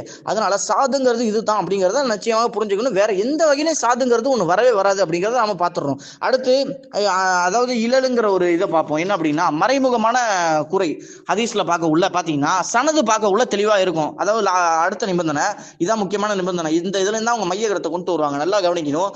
சனதுங்கிறது தெளிவா இருக்கும் சரியா. இப்ப சனது தெளிவா இருக்கக்குள்ள அறிவிப்பாளர்கள் பார்க்க வெளிப்படையா பார்க்கக்குள்ள கரெக்டா இருக்கும். ஆனா உள்ளுக்குள்ள மறைமுகமான குறை இருக்கும். இப்ப அந்த குறையை கண்டுபிடிச்சு இமாம்கள் சொல்லிடுவாங்க, ஆமா இது வந்து மறைமுகமான குறையா இருக்கு, இந்த செய்தி சரியானது கிடையாது அப்படிங்கிற மாதிரி. இப்ப இதுவும் பாத்தீங்கன்னா ஒரு தவறான ஒரு இதுவா, அதாவது ஆதாரபூர்வமான செய்தியில தான் பாதிக்கப்பட்டுச்சுன்னா இல்ல, பாதிக்கப்படல. இந்த குறை கண்டுபிடிக்கப்பட்டா எது ஆதாரபூர்வமான செய்திங்கிறது தெளிவான முறையில கண்டுபிடிக்கப்பட்டோம் அப்படிங்கறத அதை நிரூபணப்படுத்தும், உண்மையை கண்டறிக்க உதவும் இது அப்படிங்கிறது. அதாவது ஒரு செய்தியை பாருங்க, ஒரு மனிதர் நான் ஜிஹாதிற்கு செல்லட்டுமா என்று கேட்டார். உனக்கு தாய் தந்தை இருக்கின்றார்களா என்று கேட்டுவிட்டு அவர் காலடியில் சொர்க்கம் இருக்கிறது என்று அல்லாஹ்வின் தூதர் சொன்னதா ஒரு செய்தி வருது. இப்ப பாருங்க, தொடர் அபூபக்கர் பின் ஐயாஸ், மூசா பின் உக்பா, அவருக்கு சுஹைப் இப்னு அபி சாலிஹ், அடுத்து அவரது தந்தை அபூ ஹுரைரா, அவருடைய செய்தி வருது. இப்ப இதுல மூசா பின் உக்பா என்ற ஆசிரியர் இருக்கார்ல, அவர்கிட்ட படிச்ச மாணவர்கள் மற்ற அறிவிப்புகளை இமாம் தாரகுத்னி திரட்டுறாங்க சரியா. திரட்டி பாக்குறாங்க. அது திரட்டி பார்க்கல மற்ற எல்லா அறிவிப்புகளையும் பாத்தீங்கன்னா அந்த மூசாட்ட இருந்து அவர் கூட படிச்ச மாணவருடைய அறிவிப்புகள்ல அவரிடம் அனுமதி பெற்று ஜிஹாத் செல்லு என்று இருக்கு. இவருடைய இதுல மட்டும் என்ன இருக்கு அப்படின்னா மாத்தி இருக்கு சரியா. இப்ப மாத்தி இருக்கிறதுனால என்ன சொல்றாங்க, இது சாது, அவர் தவறா அறிவிச்சிட்டாங்கிறது தெளிவா இறைவன் ஆதாரத்தை வச்சு இதை காட்டி கொடுத்துறா. இது வகை இல்ல, இது வகையின் தெளிவான ஆதாரத்தை வச்சு, இதுதான் மறைமுக குறை இதுதான். அப்ப தெளிவான முறையில் அது கண்டெடுக்கப்பட்டாச்சு சரியா. இப்ப விஷயம் என்னன்னா என்ன இதுக்கு என்ன ஆன்சர் அப்படின்னா, அவர் தாயின் காலடியில் சொர்க்கம் இருக்கிறது அப்படிங்கிற ஒரு செய்தி சொன்னார்ல, அதுக்கு தனியா ஒரு சான்று இருக்கு சரியா. அதாவது முகாவியா இப்னு ஜாகிமார் அலி அவர்கள் மூலியமாக வந்த ஒரு செய்தி, புகாரில் எல்லாம் பதியப்பட்ட செய்தி தான், அதுக்கு தனியான சான்று இருக்கு. அந்த செய்தியை இவர் போய் குழப்பிக்கிட்டாரு அப்படிங்கிற ஒரு விஷயம் தான். இப்ப இந்த அறிஞர் நம்பகமான ஒரு இட்டுக்கட்டுல வேற செய்தியை குழப்பிக்கிட்டாருங்கிறது தெளிவான முறையில இறைவன் காட்டி கொடுத்துட்டான். அப்ப அந்த மற்ற அறிவிப்புகளை வச்சு அப்ப அந்த ஒரு செய்தியை நம்ம தப்பா விளங்கணும். ஆனா இப்ப கரெக்டா ஆயிருச்சு, அந்த செய்தி வந்து இந்த மற்ற மாணவர் அறிவிப்பின்படி இந்த செய்தி தான் அப்படிங்கிற தெளிவாயிருச்சு அப்படிங்கிறதையும் பார்க்க முடியும். இப்ப அந்த செய்தி நம்மளுக்கு கிடைக்காம போச்சா அப்படிங்கிற மாதிரி உங்களுக்கு கேள்வி எல்லாம். அப்ப மற்ற மாணவர்கள் செய்தி கிடைக்காம போச்சா அப்படின்ட்டு அபுதாவுல தான் இந்த செய்தி. ஆனா மற்ற மாணவர்கள் மூலியமா அந்த செய்தி புகாரில தெளிவாவே அதுக்குன்னு தனி சனது இமாம் புகாரி கொண்டு வந்திருக்காங்க. அந்த சனதின் மூலியமா தெளிவா வருது, அனுமதி பெற்று என்ன பண்ணணும், ஜிஹாதிற்கு போகணும் அப்படிங்கிற செய்தி தனியா வந்திருக்கு. இந்த ஒரே ஒரு செய்தி மாத்தி அறிவிக்கப்பட்டது தான் அவர் என்ன பண்ணிட்டாரு, தாயின் காலையில சொர்க்கம் இருக்குன்னு மாத்தி அறிவிச்சிட்டாரு. அதுவும் தெளிவாக கண்டெடுக்கப்பட்டு அவ்வளவு தெளிவான முறையில இறைவன் ஆதாரத்தை இறக்கி பாதுகாத்துட்டான் அப்படிங்கிறது. அப்ப சாதுக்கும் மறைமுக குறை அப்படிங்கிறதுக்கும் தெளிவான உதாரணத்துக்கு இன்னொரு செய்தியை கூட சொல்லலாம். இமாம் புகாரி அவர்கள் வந்து அந்த சஹீஹ் முஸ்லிம்ல பதியப்பட்ட 7 நாள்ல உலகம் படைக்கப்பட்டுச்சா அப்படிங்கிற செய்தியில இமாம் புகாரி வெளிப்படையா ஒரு கருத்தை சொல்லுவாங்க, இது வந்து யூத இதுல இருந்து வந்தது அப்படின்னு சொல்லிடுவாங்க. அப்ப மக்கள் இங்க நிறைய பேர் இமாம் புகாரியோட கூட்ட ஆதாரமா காட்டுவாங்க, இமாம் புகாரி மறுக்கிறாங்க. ஆனா இமாம் புகாரி தன்னுடைய இன்னொரு கிதாபுல தெளிவான முறையில பதிய வச்சிருப்பாங்க. 11 அறிவிப்பாளர் வரிசையை கொண்டு சொல்லியிருப்பாங்க. என்ன சொல்லியிருப்பாங்க அப்படின்னா, இது வந்து அபூ ஹுரைராவுடைய சொந்த கூற்று அப்படிங்கறத 11 அறிவிப்புலயும் இருக்கு. ஒரு அறிவிப்புல மட்டும் தூதர் சொல்லிட்டாங்கன்னு ஒரு சஹாபி மாத்தி அறிவிச்சிட்டாங்க, அது ஒரு நபர் மாத்தி மாணவர் அறிவிச்சிட்டாரு, ஜுரைஸோட மாணவர் அப்படிங்கிற சொல்லி தன்னுடைய கிதாபுல தெளிவுபடுத்துறத பார்க்க முடியும். அப்போ ஒரு விஷயம் தவறா இருக்கிறதுக்கும் அல்லாஹ் ஆதாரத்தை இறக்கிடுவான். ஏன்னா கண்டுபிடிக்கிறதுக்காண்டி அல்லாஹ் சோதனை கொடுத்துருக்கான். இந்த விஷயத்துல சோதனை கொடுத்துட்டு பதில் வைக்காம இருப்பானா, அதுக்கான பதிலையும் அல்லாஹ் இறக்கிட்டான். அப்படிங்கிறப்ப எந்த முரண்பாடும் இல்லை, எல்லாமே தெளிவா இருக்கு. அப்ப அறிவிப்பாளர்கள் மட்டும்தான் பார்க்கப்பட வேண்டும், மைய கருத்து தேவையே இல்லை. அது ஈமானின் ஒரு அம்சம், மைய கருத்தை நம்புறது, அதுவும் ஒரு சோதனை, அதற்கான நன்மை இருக்குங்கிறது தான் கடைசியா நம்ம முடிப்போம். இல்ல ஹதீஸ்னா என்ன, ஹதீஸ்ங்கிறத நம்ம தெளிவா பார்க்க முடியும். அதாவது ஹதீஸ் எல்லாத்துக்கும் இப்போ ஹதீஸ்ன்னு பேர் சொல்லப்படுது. அல்லாஹ்வின் தூதர் காலத்துல ஒரு செய்தி வந்தாலே எல்லாத்துக்கும் ஹதீஸ்ன்னு இப்னு அப்பாஸ் ஒரு செய்தி சொன்னா கூட அது ஹதீஸ்ன்னு பேர் சொல்லப்படுது. ஆனா ஹதீஸ்ங்கிறது நிச்சயமாக நம்மளுக்கு தெரியும் வஹி மட்டும்தான். அதாவது இறை தூதர் இடது வாயிலிருந்து வந்து அந்த வார்த்தை தான் ஹதீஸ். சரியா சொல்லணும்னா உங்கள் இல்லங்களில் ஓதப்படும் வேதத்தையும் ஞானத்தையும் நினைவு கூறுங்கள் அல்லாஹ் சொல்றான். அதாவது வேதத்தையும் ஹதீஸையும் நினைவு கூறுங்க, அல்லாஹ்விடமிருந்து ஒரு வார்த்தை தான் ஹதீஸும். வரப்பட்ட முறைகள் வேறங்கிறத நம்ம தெளிவுபடுத்தணும். ரெண்டுத்தையும் நினைவு கூறுங்கிறப்ப அல்லாஹ்வுடைய தூதர் வாயிலிருந்து வந்த வார்த்தை மட்டும்தாங்கிறத நம்ம தெளிவுபடுத்துவோம். இதற்கான ஆதாரங்களை தெளிவான முறையில் நிரூபிப்போம் வரக்கூடிய இதுல. இப்ப அடுத்து சாதை பத்தி பார்ப்போம். இப்ப என்ன அப்படின்னா, இப்ப பாருங்க, அஸ்ஸலாமு அலைக்கும் வரஹ்மத்துல்லாஹி வபரகாத்துஹு. அன்புள்ள சகோதரர்களே, இந்த மார்க்க விவாத தளத்தில் குர்ஆனுக்கு முரணாக வரக்கூடிய செய்திகள் அறிவிப்பாளர் தொடர் சரியாக இருந்தாலும் அந்த செய்தி ஏற்றுக்கொள்ள வேண்டுமா அப்படிங்கிற ஒரு தலைப்புல ஏற்றுக்கொள்ளக்கூடாது அப்படிங்கிற அடிப்படையில் நம்மளுடைய வாதத்தை நம்ம என்ன செஞ்சோம், வச்சு வந்தோம். அதில் சாத்தாக வரக்கூடிய 2 செய்திகளை என்ன செஞ்சிருந்தோம், சொல்லியிருந்தோம். இப்னு அப்பாஸ் ரலியல்லாஹு அவங்க வழியாக வரக்கூடிய செய்தி ஒன்று, மைமுனா ரலியல்லாஹு அவங்க வழியாக வரக்கூடிய ஒரு செய்தி ஒன்று. பொதுவாக ரசூல் ஸல்லல்லாஹு அலைஹி வஸல்லம் அவர்கள் இஹ்ராம் கட்டிய நேரத்தில் வந்து திருமணம் முடிக்கிறதோ பெண் பேசுகிறதோ கூடாது அப்படின்னு வரக்கூடிய 3 செய்திகள் நம்ம வச்சு, இந்த 2 செய்தியில் வந்து ஒரு செய்தி ஏற்றுக்கிறாங்க, ஒரு செய்தியை மறுக்கிறாங்க அப்படிங்கிற ஒரு வாதத்தை நம்ம என்ன செஞ்சோம், வச்சிருந்தோம். இப்போ சகோதரர் மகாதிர் என்ன செய்கிறாங்க அப்படின்னா, ஹதீஸில் வந்து இதுவரைக்கும் யாரும் சொல்லாத ஒரு விளக்கத்தை சொல்கிறாங்க. இந்த விளக்கத்தின் அடிப்படையில் நீங்கள் பார்த்தீர்களே ஆனால் நபி ஸல்லல்லாஹு அலைஹி வஸல்லம் அவங்களுடைய அந்த வழிகாட்டுதலில் வந்து ஒரு கிட்டத்தட்ட வந்து ஒரு 80% தட்டி விட வேண்டிய வரும், கழிக்கிறது மாதிரி வரும். அப்படியான ஒரு பாரதூரமான ஒரு விஷயத்தை சொல்றாங்க. இப்போ அவங்க என்ன சொல்றாங்க, ஹதீஸ்னா என்ன தெரியுமா? ஹதீஸ்னா ரசூலுல்லாஹ் வாயால சொன்னதுதான் ஹதீஸு. எல்லாத்துக்கும் ஹதீஸ்ன்னு சொல்றாங்க. எல்லாம்லாம் ஹதீஸ் கிடையாது. வாயில சொல்றது மட்டும்தான் ஹதீஸ். உங்கள் இல்லங்களில் ஓதக்கூடிய அல்லாஹ்வுடைய வசனத்தையும் ஞானத்தையும் நீங்க என்ன செய்யுங்க, பெற்றுக்கொள்ளுங்கள் அப்படிங்கிற ஒரு செய்தி இருக்குது. அதனால வாயில சொல்றது மட்டும்தான் ஹதீஸ், அதை நான் நிரூபிப்பேன் வேற அப்படி சொல்றாங்க. ஆனா ஹதீஸ்னா இது வரைக்கும் என்ன விளங்கி வச்சிருக்கிறோம், என்ன விளங்கி வச்சிருக்காங்க அப்படின்னா, நபி ஸல்லல்லாஹு அலைஹி வஸல்லம் அவங்களுடைய சொல், அவர்களுடைய செயல், அவர்களுடைய அங்கீகாரம், இது 3மே ஹதீஸ் தான் அப்படிங்கிறத இது வரைக்கும் நம்ம விளங்கி வச்சிருக்கிறோம். இப்போ இந்த வாதத்துல வந்து அவர்களுக்கு பேச முடியாம போன உடனே, அவர்கள் வாதம் எடுத்து வைக்க முடியாம போன உடனே அவங்க என்ன செய்யறாங்கன்னா, ரசூலுல்லாஹ் வாயில வந்ததுதான் ஹதீஸ் அப்படின்னா மைமுனா ரலியல்லாஹு அவங்க வழியாக வரக்கூடியதும், அது மாதிரி வந்து இப்னு அப்பாஸ் ரலியல்லாஹு அவங்க வழியாக வரக்கூடிய 2மே ஹதீஸே கிடையாது, 2மே செய்தியே கிடையாது. அது வெறும் செய்தி தான். அது ரசூலுல்லாஹ்வுடைய தொடர்பு வந்தாலும் அது ரசூலுல்லாஹ் வாயிலிருந்து வரல அப்படிங்கிற போயிடும். அது மாதிரி தொழுகுகள்ல வரக்கூடிய கட்டளை இருக்கு பாருங்க, அதுதான் செய்தி. ரசூலுல்லாஹ் தொழுக சொன்னாங்க, சல்லு கமா ரஅய்துமூனி உஸல்லி, என்னை எவ்வாறு தொழ கண்டீர்களோ அவ்வாறே தொழுது சொன்னாங்களே, அதான் செய்தி. ரசூலுல்லாஹ் எப்படி தொழுது காட்டினார்களோ அது ரசூலுல்லாஹ்வுடைய வாயிலிருந்து வந்தது கிடையாது. ரசூலுல்லாஹ்வுடைய செயல்முறை, ரசூலுல்லாஹ்வுடைய செயல்முறை என்பது ஹதீஸ் கிடையாது. ரசூலுல்லாஹ் ஒரு விஷயத்தை அங்கீகரிப்பார்களே, அதெல்லாம் ஹதீஸ் கிடையாது. ஹதீஸ்னா என்னது? ரசூலுல்லாஹ்வுடைய வாயிலிருந்து வந்திருக்கணும், ரசூலுல்லாஹ்வுடைய வாயிலிருந்து வர்றது மட்டும்தான் ஹதீஸ் அப்படிங்கிற இதுவரைக்கும் யாரும் சொல்லாத புது விளக்கத்தை, புது வியாக்கியானத்தை நபி ஸல்லல்லாஹு அலைஹி வஸல்லம் அவங்களுடைய வழிமுறையில வந்து 80% தட்டி விடக்கூடிய ஒரு பாரதூரமான விஷயத்தை என்ன செய்யறாங்க, எடுத்து முன்வைக்கிறார்கள் என்பதை இந்த சகோதரருடைய கவனத்துக்கு நம்ம என்ன செய்யறோம், கொண்டு வரோம். அஸ்ஸலாமு அலைக்கும் வரஹ்மத்துல்லாஹி பரகாத்துஹு. அன்புள்ள சகோதரர்களை, இந்த மார்க்க விவாத தளத்துல சகோதரர் மகாதிர் இதுல வந்து ஒரு முக்கியமான ஒரு செய்தியை சொல்றாங்க. இப்னு ஜவுசி என்று சொல்லக்கூடிய இட்டுக்கட்டப்பட்ட செய்திகள் அந்த வகைப்படுத்தி எழுதினாங்களா இல்லையா, அவங்க வந்து புகாரில வரக்கூடிய ஹதீஸையெல்லாம் மறுத்தார்கள் அப்படிங்கிற ஒரு செய்தியை சொல்றாங்க. அதுக்கு இப்னு ஹஜர் அல் அஸ்கலானி மறுப்பு கொடுத்தாங்கன்னு சொல்றாங்க. தனி மறுப்பு தனியா பார்ப்போம். இப்ப இப்னு ஜவுசி வந்து புகாரில வரக்கூடிய ஹதீஸையை மறுத்து இருக்கிறாங்கல்ல, இவர்களுக்கு வந்து ஹதீஸ் மறுப்பாளர்ங்கிற ஒரு சர்டிபிகேட் நீங்க முதல்ல கொடுக்கணும். இப்னு ஜவுசி என்று சொல்லக்கூடியவர் ஹதீஸ் மறுப்பாளர். இவர் வந்து இட்டுக்கட்டப்பட்டதுன்னு எழுதியிருக்கக்கூடிய எந்த செய்தியும் நாங்கள் எடுத்துக்கொள்ள மாட்டோம், அவர் எதெல்லாம் இட்டுக்கட்டப்பட்டதுன்னு சொன்னாரோ அதெல்லாம் சரியான செய்தி தான் அப்படிங்கிற ஒரு லெவலுக்கு நீங்க வந்துடணும். இப்ப இப்னு ஜவுசி புகாரில வரக்கூடிய ஹதீஸை மறுத்திருக்கிறார் அப்படிங்கிறத வாதத்தை அழுத்தமாக வச்சிருக்கிறார்கள் அப்படிங்கிறத உங்களுடைய கவனத்துக்கு நம்ம கொண்டு வரோம். நம்ம என்ன செய்தி சொல்ல வரோம் அப்படிங்கிறத இன்ஷால்லா என்ன செய்வோம், ஒன்று ஒன்றா நம்ம சொல்லுவோம். அஸ்ஸலாமு அலைக்கும் வரஹ்மத்துல்லாஹி பரகாத்துஹு. அன்புள்ள சகோதரர்களே, இதுல வந்து சகோதரர் மகாதிர் வந்து இன்னும் ஒரு வாதத்தை வைக்கிறாங்க. அதாவது 2 வரக்கூடிய செய்தி சரியான செய்தி வந்து முரண்பாடு மாதிரி தெரிஞ்சாலும் அதை நம்ம முரண்பாடுன்னு சொல்லிடக்கூடாது. நம்ம அறிவுக்கு கோளாறு ஏற்பட்டிருக்குது அப்படித்தான் நம்ம சொல்லணுமே ஒழிய முரண்பாடு இல்லை. அறிவு தான் சொல்லுது முரண்பாடு என்று, அறிவு சொல்லுது முரண்பாடு என்று. அப்படி நம்ம அறிவு முரண்பாடு இது வந்து ஒத்து போகாது, இணக்கமாக செயல்படுத்த முடியாது, ஒரு ஜம்மு பண்ணி ஒரு விளக்கம் கொடுக்க முடியாது என்பதை தான் முரண்பாடுன்னு சொல்லுவாங்க. அப்படி முரண்பாடு வந்து நம்ம சொன்னாலும் அப்படி சொல்லிடக்கூடாது. அதே மாதிரி இப்னு குசைமாங்கிற அறிஞர் சொன்னாராம், ஏதாவது அறிவிப்பாளர் சரியாக வரக்கூடிய செய்தி 2 முரண்படக்கூடிய செய்தி என்று கொண்டு வாங்க, நான் வந்து அதை வந்து இணக்கமாக விளக்கம் கொடுக்குறேன். இணக்கமாக விளக்கம் கொடுக்குறேன் அப்படின்னா சாதுன்னு சொல்லி எத்தனை ஹதீஸ் வந்திருக்குது, எத்தனை ஹதீஸ் சாதுன்னு கொண்டு வந்திருக்காங்க. ஏன் இணக்கமாக விளக்கம் கொடுக்க முடியல, ஏன் ஒதுக்குறாங்க, ஏன் தள்ளி வச்சிருக்கிறாங்க, ஏன் அதை ஏற்றுக்கொள்ள கூடாதுங்கிறாங்க. உன்னதான் ஏற்றுக்கணும், சாதுன்னு அரிதானது. அப்ப பல நம்பகமானவர்களுக்கு மாற்றமாக வந்திருக்குதுன்னு சொல்றாங்களா இல்லையா, அதுக்கு நம்பகமான அறிவிப்பாளர் வழியாகத்தானே வந்திருக்கிறது. அப்ப அது இணக்க முடியலையே, இணைக்க முடியலையே. அப்ப அப்படி ஏராளமான செய்தி இருக்கும் பொழுது அந்த அறிஞர் இப்னு குசைமா சொன்னாரு, நீங்க என்கிட்ட கொண்டு வாங்க, நான் விளக்கம் கொடுக்குறேன். ஏன் இது வரைக்கும் விளக்கம் கொடுக்காம இருக்கிறாங்க, அப்ப ஏன் சாதுன்னு சொல்லி ஒதுக்கி வச்சிருக்காங்க, அதை ஏற்றுக்கொள்ள கூடாது, ஏன் அந்த சட்டத்தை கொண்டு வந்தாங்க, இதுக்கு நீங்க தெளிவான விளக்கத்தை கொடுங்க நீங்க.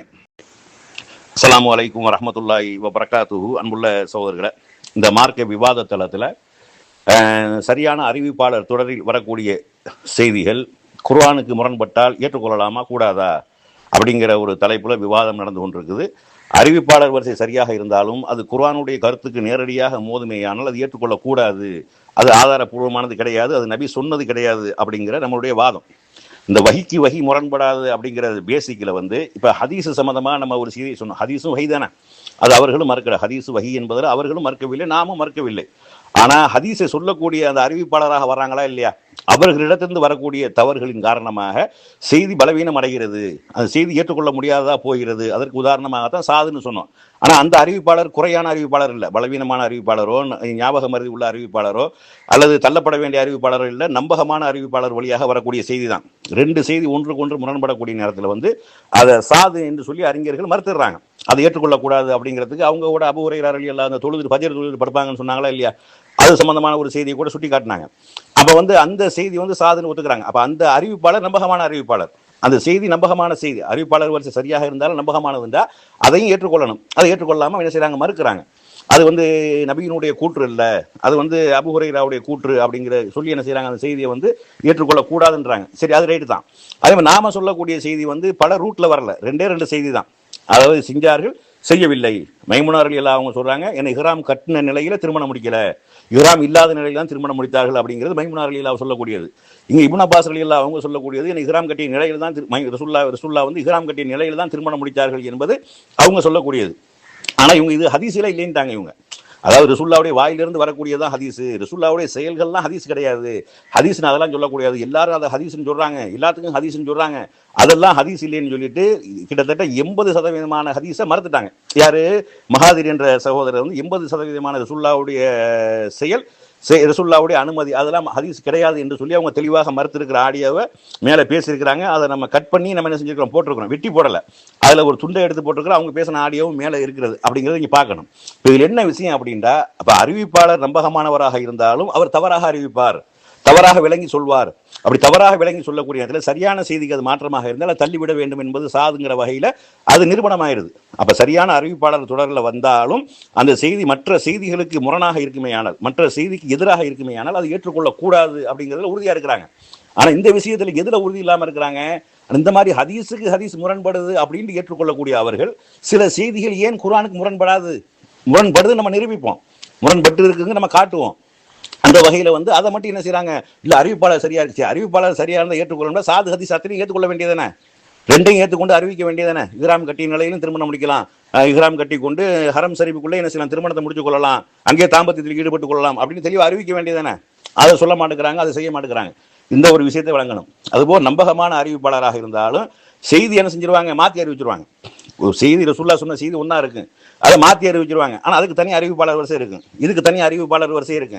ரெண்டுமே ஆதாரப்பூர்வமான அறிவிப்பாளர்களை கொண்டது, ஆனால் ரெண்டில் ஒன்றத்தையும் ஏற்றுக்கொள்வாங்க. இப்போ உதாரணமாக நீங்கள் பாருங்க, நீங்கள் இப்போ நபி ஸல்லல்லாஹு அலைஹி வஸல்லம் அவர்கள் இந்த அரசினுடைய நிழல் கிடைக்கக்கூடிய அந்த 7 வகையினரை சொல்கிறாங்களா இல்லையா, அதில் ஒரு ஹதீஸ் எப்படி வருது அப்படின்னா, வலது கையால் செய்யக்கூடிய தர்மம் இடது கைக்கு தெரியாமல் செய்யக்கூடியவர், வலது கையில் செய்கிற தர்மம் இடது கைக்கு தெரியக்கூடாது. இன்னொரு ஹதீஸ் எப்படி வருந்தா, இடது கையால் செய்யக்கூடிய தர்மம் வலது கைக்கு தெரியக்கூடாது, ரெண்டு வருது, ரெண்டு முரண். ஒன்று ரசூலுல்லாஹ் சொன்னது வலது கையில் செய்யக்கூடியவர் இடது கைக்கு தெரியாமல், இது இலக்கியமாக சொல்லப்பட்டது தான். கைக்கு என்ன கண்ணா இருக்குது, இல்லை, வலது கையால் தர்மம் செய்யணும், ரகசியமாக செய்யணும் அப்படிங்கிற விஷயம். ஒரு ஹதீஸ் எப்படி வருது அப்படின்னா, வலது கையில் தர்மம் செய்யணும்னு வருது, ஒரு ஹதீஸ் இடது கையில் தர்மம் செய்யணும் வருது. சம்பவம் ஒன்று தான், ரெண்டு மாற்றி அறிவிக்கிறாங்க. அப்போ இதில் ஒன்று தான் சரி, ரெண்டும் சரி, ரெண்டு கையிலும் தர்மம் செய்யலாம், இடது கையாலையும் தர்மம் செய்யலாம், அவருக்கு அரசு நிழல் கிடைக்கும், வலது கையில் செஞ்சாலும் அரசு நிழல் கிடைக்கும் அப்படின்னு சொல்ல மாட்டாங்க. ஒன்றை ஏற்றுக்கொண்டு ஒன்றை மறுக்கிறாங்க. இப்படி ஏராளமான விஷயங்கள் இருக்கிறது. இதை அவர்கள் ஒத்துக்கொண்டதிலிருந்து என்ன விளங்கிக் கொள்கிறார்கள் என்றால், அறிவிப்பாளர் வரிசை சரியாக இருந்தாலும் அதில் வரக்கூடிய செய்திகளும் தவறாக இருக்கும், சில விஷயங்கள் முரணாக இருக்கும், சில விஷயங்கள் ஏற்றுக்கொள்ள முடியாததாக இருக்கும், சில விஷயங்கள் மற்ற சில விஷயங்களோடு மாற்றமாக இருக்கும் என்பதை அவர்கள் மிக தெளிவாக ஒத்துக்கொண்டார்கள். அப்படிங்கிறத என்ன செய்யணும், முதலாவதாக நம்ம விளங்கி கொள்ளணும். அஸ்ஸலாமு அலைக்கும் வரஹ்மத்துல்லாஹி வபரகாத்துஹு. அன்புள்ள சகோதரர்களை, இந்த மார்க்க விவாத தளத்தில் சகோதரர் மகாதீர் அவங்க அறிவிப்பாளர் வரிசை சரியாக இருந்து விட்டாலே அது குர்ஆனுக்கு முரண்படாது, அது சரியான செய்தி தான் அப்படிங்கிற வாதத்தை வைக்கிறாங்க. ஆனால் ஹதீஸுகளில் அறிவிப்பாளர் வரிசை சரியாக இருந்தாலும் அது இன்னொரு அறிவிப்பாளர் வரிசை சரியாக வரக்கூடிய செய்தி ஒன்றுக்கு ஒன்று முரண்படக்கூடிய நேரத்தில் எங்கள் அறிஞர்களை சாதுன்னு சொல்லி ஒதுக்கிட்டாங்க. ஆனால் அது குர்ஆனுக்கு முரண்படாது, எப்படியும் குர்ஆனுக்கு முரண்படாது, ஹதீஸுக்கு முரண்படுமே ஒழிய குர்ஆனுக்கு எந்த காலத்திலையும் முரண்படாது அப்படின்ட்டு என்ன செய்கிறாங்க, தன்னுடைய வாதத்தை வைக்கிறாங்க. இப்போ உதாரணமாக நம்ம ஒரு ஹதீஸை போட்டிருக்கோம், புகாரியில் வரக்கூடிய ஒரு ஹதீஸு, அதாவது மூசா அலைஹிஸ்ஸலாம் அவர்கள் சம்பந்தமாக வரக்கூடிய ஒரு விஷயம். இதில் இந்த விஷயத்தை நீங்கள் பார்த்தீர்களே, ஆனால் மூசா அலைஹிஸ்ஸலாம் அவர்களை எவ்வளோ ஒரு பரிதாபகரமான ஒரு நபராக காட்டப்பட்டிருக்கிறது. ஆனா இது அறிவிப்பாளர் வரிசை சரியாக இருக்கிறது. இதுல வரக்கூடிய செய்திகள் வந்து மூசா அலைஹிஸ்ஸலாம் அவர்களுக்கு ஒண்ணுமே தெரியல, அவர்களுக்கு மௌத்து நாள் என்னன்னு தெரியல, மறுமை நாள் என்னன்னு தெரியல, உயிரை எடுக்கிறதா என்னன்னு தெரியல, ஒண்ணுமே தெரியாம பாமரராக இருந்தார்கள் என்ற அளவுக்கு இதுல சித்தரிக்கப்பட்டிருக்கிறது. இது அபூ ஹுரைரா ரலியல்லாஹு அறிவிக்கிறாங்க. உயிரை பறிக்கக்கூடிய வானவர் ஒருவர் மூசா அலைஹிஸ்ஸலாம் அவர்கள் அனுப்பப்பட்டார். அவர் வந்தபோது மூசா அலைஹிஸ்ஸலாம் அவருடைய கண்ணு பிதுங்கமாக அடித்து விட்டார்கள். மூசா அலைஹிஸ்ஸலாம் அவங்க வானவர் அனுப்பப்படுறாங்க. வானவர் என்று தெரிஞ்சதுக்கு அப்புறம், உயிரை கைப்பற்றக்கூடிய வானவர் என்று தெரிஞ்சதுக்கு அப்புறம் ஓங்கி பலார்னு ஒரு அறை விட்டுறாங்க. யாருக்கு? வானவர்களுக்கு. அப்ப வானவருக்கு என்ன செஞ்சுட்டு கண்ணு பிதுங்கி விட்டது, அடித்து பிதுக்கி விட்டார். உடனே அவர் அல்லாட்ட போறாரு, இறைவா மரணிக்க விரும்பாத ஒரு அடியானிடம் என்னை அனுப்பி விட்டாய். மரணிக்கவே அவர் விருப்பம் கிடையாது, அவரது உலகத்துல மௌத்தா போகாம வாழணும்னு ஆசைப்படுறாரு, அவர்கிட்ட போய் என்ன அனுப்பியிருக்கிறிய அப்படின்னு இவர் வானவர் சொன்னாராம். இது என்ன கதை மாதிரி இருக்குண்டா, இந்த அப்துல் காதர் ஜீலானி கதை சொல்லுவாங்களா இல்லையா? இஸ்ராயலுங்கிற வானவர் வந்து உயிரை கைப்பற்றிட்டு போகக்கூடிய நேரத்தில் வந்து இந்த சம்பவம் அல்லாட்ட போட அப்துல் காதர் ஜீலானி கேட்டால் நீங்கள் கொடுத்துருக்க வேண்டியதானே அப்படின்னு சொல்லுவாரா இல்லையா? அந்த கதையை ஒட்டிய கதையா இருக்கு. இதை வச்சு தான் அந்த கதையை உண்டாக்கியிருப்பாங்களோ அப்படின்னு தோன்றக்கூடிய அளவுக்கு இருக்குது. அப்ப மரணிக்க விரும்பாத ஒரு அடியானமே அனுப்பி விட்டார். அப்புறம் அல்லாஹ் என்ன செய்யறாருன்னா, பிறகு வந்து அவர் கண்ணை சரிப்படுத்தி, வானவருடைய கண்ணை அப்படியா அவர் செஞ்சுட்டாரா, சரி பிரச்சனை இல்லை, நீ மறுபடியும் போ, சரிப்படுத்தி விட்டு மீண்டும் அவரை சென்று அவரை ஒரு மாட்டினுடைய முதுகி மேல கையை வைக்க சொல்லி, அவர் கை எத்தனை ரோமங்கள் அடக்கி கொள்கிறதோ அத்தனை ஆண்டுகள் உயிர் வாழலாம் என்பதை கூறும் என அனுப்பி வைத்தான். அவ்வாறே வந்து என்ன செய்யறாங்க, மூசா அலைஹிஸ்ஸலாம் அவங்கள்ட்ட கூறிய போது அப்ப அவர் கேட்கிறார், அதுக்கப்புறம் என்ன அப்படின்னு கேட்கிறாரு. அப்போ வந்து மௌத்தா போறோங்கிறது அவருக்கு மௌத்தா போவாங்க, அதுக்கப்புறம் விசாரணை இருக்குது, அதுக்கப்புறம் மறுமையில கேள்வி எனக்கு இருக்குது, சொர்க்கம் இருக்குது, நரகம் இருக்குது, இதெல்லாம் இருக்குது, இதெல்லாம் மௌத்தா போனா தான் நடக்கும். அந்த விஷயமே மூசா அலைஹிஸ்ஸலாம் அவருக்கு தெரியல. அப்படியானா அதுக்கப்புறம் என்ன? அதுக்கப்புறம் மரணம் தான். அப்படின்னா எனக்கு இப்பயே மௌத்தாக்குங்க. கதையை பத்தியில மூசா அலைஹிஸ்ஸலாம் அவர்களுக்கு அவங்க நபியா இருக்கிறாங்க, எவ்வளவு சிறந்த ஒரு நபி, பனி இஸ்ரவேலருக்கு அனுப்பப்பட்ட ஒரு நபி, பிறவுனை எதிர்த்து பிரச்சாரம் செய்த ஒரு நபி, மக்களுக்கு வந்து சத்தியத்தை தெளிவாக அத்தாட்சிகள் மூலமாக நிரூபித்த ஒரு நபி, மரணம் என்றால் என்னவென்று தெரியல அப்படின்ற அளவுக்கு காட்டுறாங்களா இல்லையா? மௌத்தா போறதுன்னா என்ன, நானும் மௌத்தா போயிடுவானா அப்படிங்கிற அளவுக்கு இருந்தாரு. அல்லாஹ்வுடைய கட்டளையை ஏற்று ஒரு வானவர் வந்தார்னா அவர் தன்னுடைய வேலையை செய்யாமல் போவாரா? இவர் ஓங்கி அடிக்கிற அளவுக்கு வானவர்னு தெரிஞ்சதுக்கு அப்புறம் மூசா அலைஹிஸ்ஸலாம் ஓங்கி அடிச்சாண்டா அந்த அதிகாரத்தை அல்லாஹ் மூசா நபி கொடுத்துருக்கானா? மூசா நபி அப்படி செய்வாங்களா? செய்ய முடியுமா? அப்படி செஞ்சாங்கண்டா அது அல்லாஹ்வுடைய கண்ணியத்தை பாதிக்காதது. அல்லாஹ் ஒருத்தர் அனுப்பியிருக்கும் போது அவர் அவமானப்படுத்தி அசிங்கப்படுத்தி அரைஞ்சு கண்ணை பிதுக்கி அனுப்புறதுங்கிறது இது ஒரு நபி செய்யக்கூடிய ஒரு செயலா? மரணம் என்றால் என்ன, மறுமை என்றால் என்ன என்று பிரச்சாரம் செய்த அந்த நபிக்கு மரணம்டா என்னன்னு தெரியல, மௌத்தா போறதா என்னன்னு தெரியல, அந்த மாட்டின் மேல கையை வைங்க, அது எத்தனை ரோமங்கள் இருக்கு, அது வரைக்கும் உயிர் வாழ்வி, அதுக்கப்புறம் மௌத்தா, அப்படியா, அப்ப என்ன மௌத்தாக்குங்க இப்படின்னு சொன்னாருன்னு சொல்லி இந்த செய்தியை எழுதி வச்சிருக்கிறீங்களே, இது குர்ஆனுக்கு நேரடியாக மோதுதா இல்லையா? அல்லாஹ்வுடைய கட்டளையை மீறும்படியா இருக்கா இல்லையா? வானவர்களை பத்தி அல்லாஹ் குர்ஆன்ல என்ன சொல்றான்? அவர்கள் ஏவப்பட்டதை செய்து முடிப்பார்கள், அதில் எந்த விதமான குறைவும் வைக்க மாட்டார்கள். இரண்டாவது, அல்லாஹ்வுடைய கட்டளையை மீறக்கூடிய வகையில் நபிமார்கள் நடப்பார்களா? நபிமார்கள் மீறுவார்களா? மரணம் என்று தெரிந்த உடனே இதுக்கு வியாக்கியானம் சொல்லுவாங்க, அது நம்ம பின்னாடி பேசிக்கிறோம். அது எவ்வளவு முழுக்க தப்பு, எவ்வளவு அறியாமை என்பதை அதை நம்ம பின்னாடி பேசிக்கிறோம். இது அப்பட்டமாக குர்ஆனுக்கு முரண்படக்கூடிய ஒரு செய்தி. அல்லாஹ்வுடைய அதிகாரத்தை வந்து ஒரு ஒண்ணுமில்லாமல் ஆக்கக்கூடிய, அல்லாஹ் ஒரு கட்டளை இட்டாலும் அதுக்கு நபி மாற்றமா செய்வாரு, மீறுவாரு, வானவராக இருந்தாலும் அடிச்சு பல்ல உடைச்சிருவாரு, கண்ணை பிதிக்கிடுவாரு அப்படிங்கிற அளவுக்கு இதில் சொல்லப்பட்டிருக்கிறத. இந்த செய்தி சரியான செய்தியா? இந்த செய்தியை எடுத்துக்கொண்டால் மூசா அலைஹிஸ்ஸலாம் அவர்களுக்கு மார்க்கமே தெரியலையே, இவங்க எப்படி மார்க்க பிரச்சாரம் பண்ணாங்க? மௌத்துனா என்னன்னு தெரியலையே. இப்ப எல்லா இறை தூதர்களும் மறுமைக்கு அப்புறம் உள்ள வாழ்க்கையை தானே பிரச்சாரம் பண்ணியிருப்பாங்க. மரணம் என்று ஒன்று இருக்கிறது, அது உறுதி செய்யப்பட்டது. ஆதம் அலைஹிஸ்ஸலாம் மரணிச்சிருக்காங்க, நூஹ் அலைஹிஸ்ஸலாம் மரணிச்சிருக்காங்க, இப்ராஹிம் அலைஹிஸ்ஸலாம் மரணிச்சிருக்காங்க, அத்தனை பேர் மரணிச்சு மூசா அலைஹிஸ்ஸலாம் அவர்கள் தூதராக நியமிக்கப்பட்டு அவருக்கு மரணம் உண்டா என்னன்னு தெரியாத ஒரு நபி அல்லாஹ் தேர்ந்தெடுத்தாங்க சொல்றாரு. ஓகே, அல்லாஹ்வை வந்து அவ்வளவு ஒரு கண்ணிய குறைவாக நடத்தக்கூடிய விஷயமா அந்த செய்தி இருக்கிறது என்பதை என்ன செய்யறோம், இந்த இடத்துல நம்ம சுட்டி காட்டுறோம். டைம் முடிஞ்சு வச்சு அவங்க வாதத்தை வைக்கக்கூடிய நேரத்தில் அதுக்கு அடுத்த வாதமா நம்ம பேசுவோம்.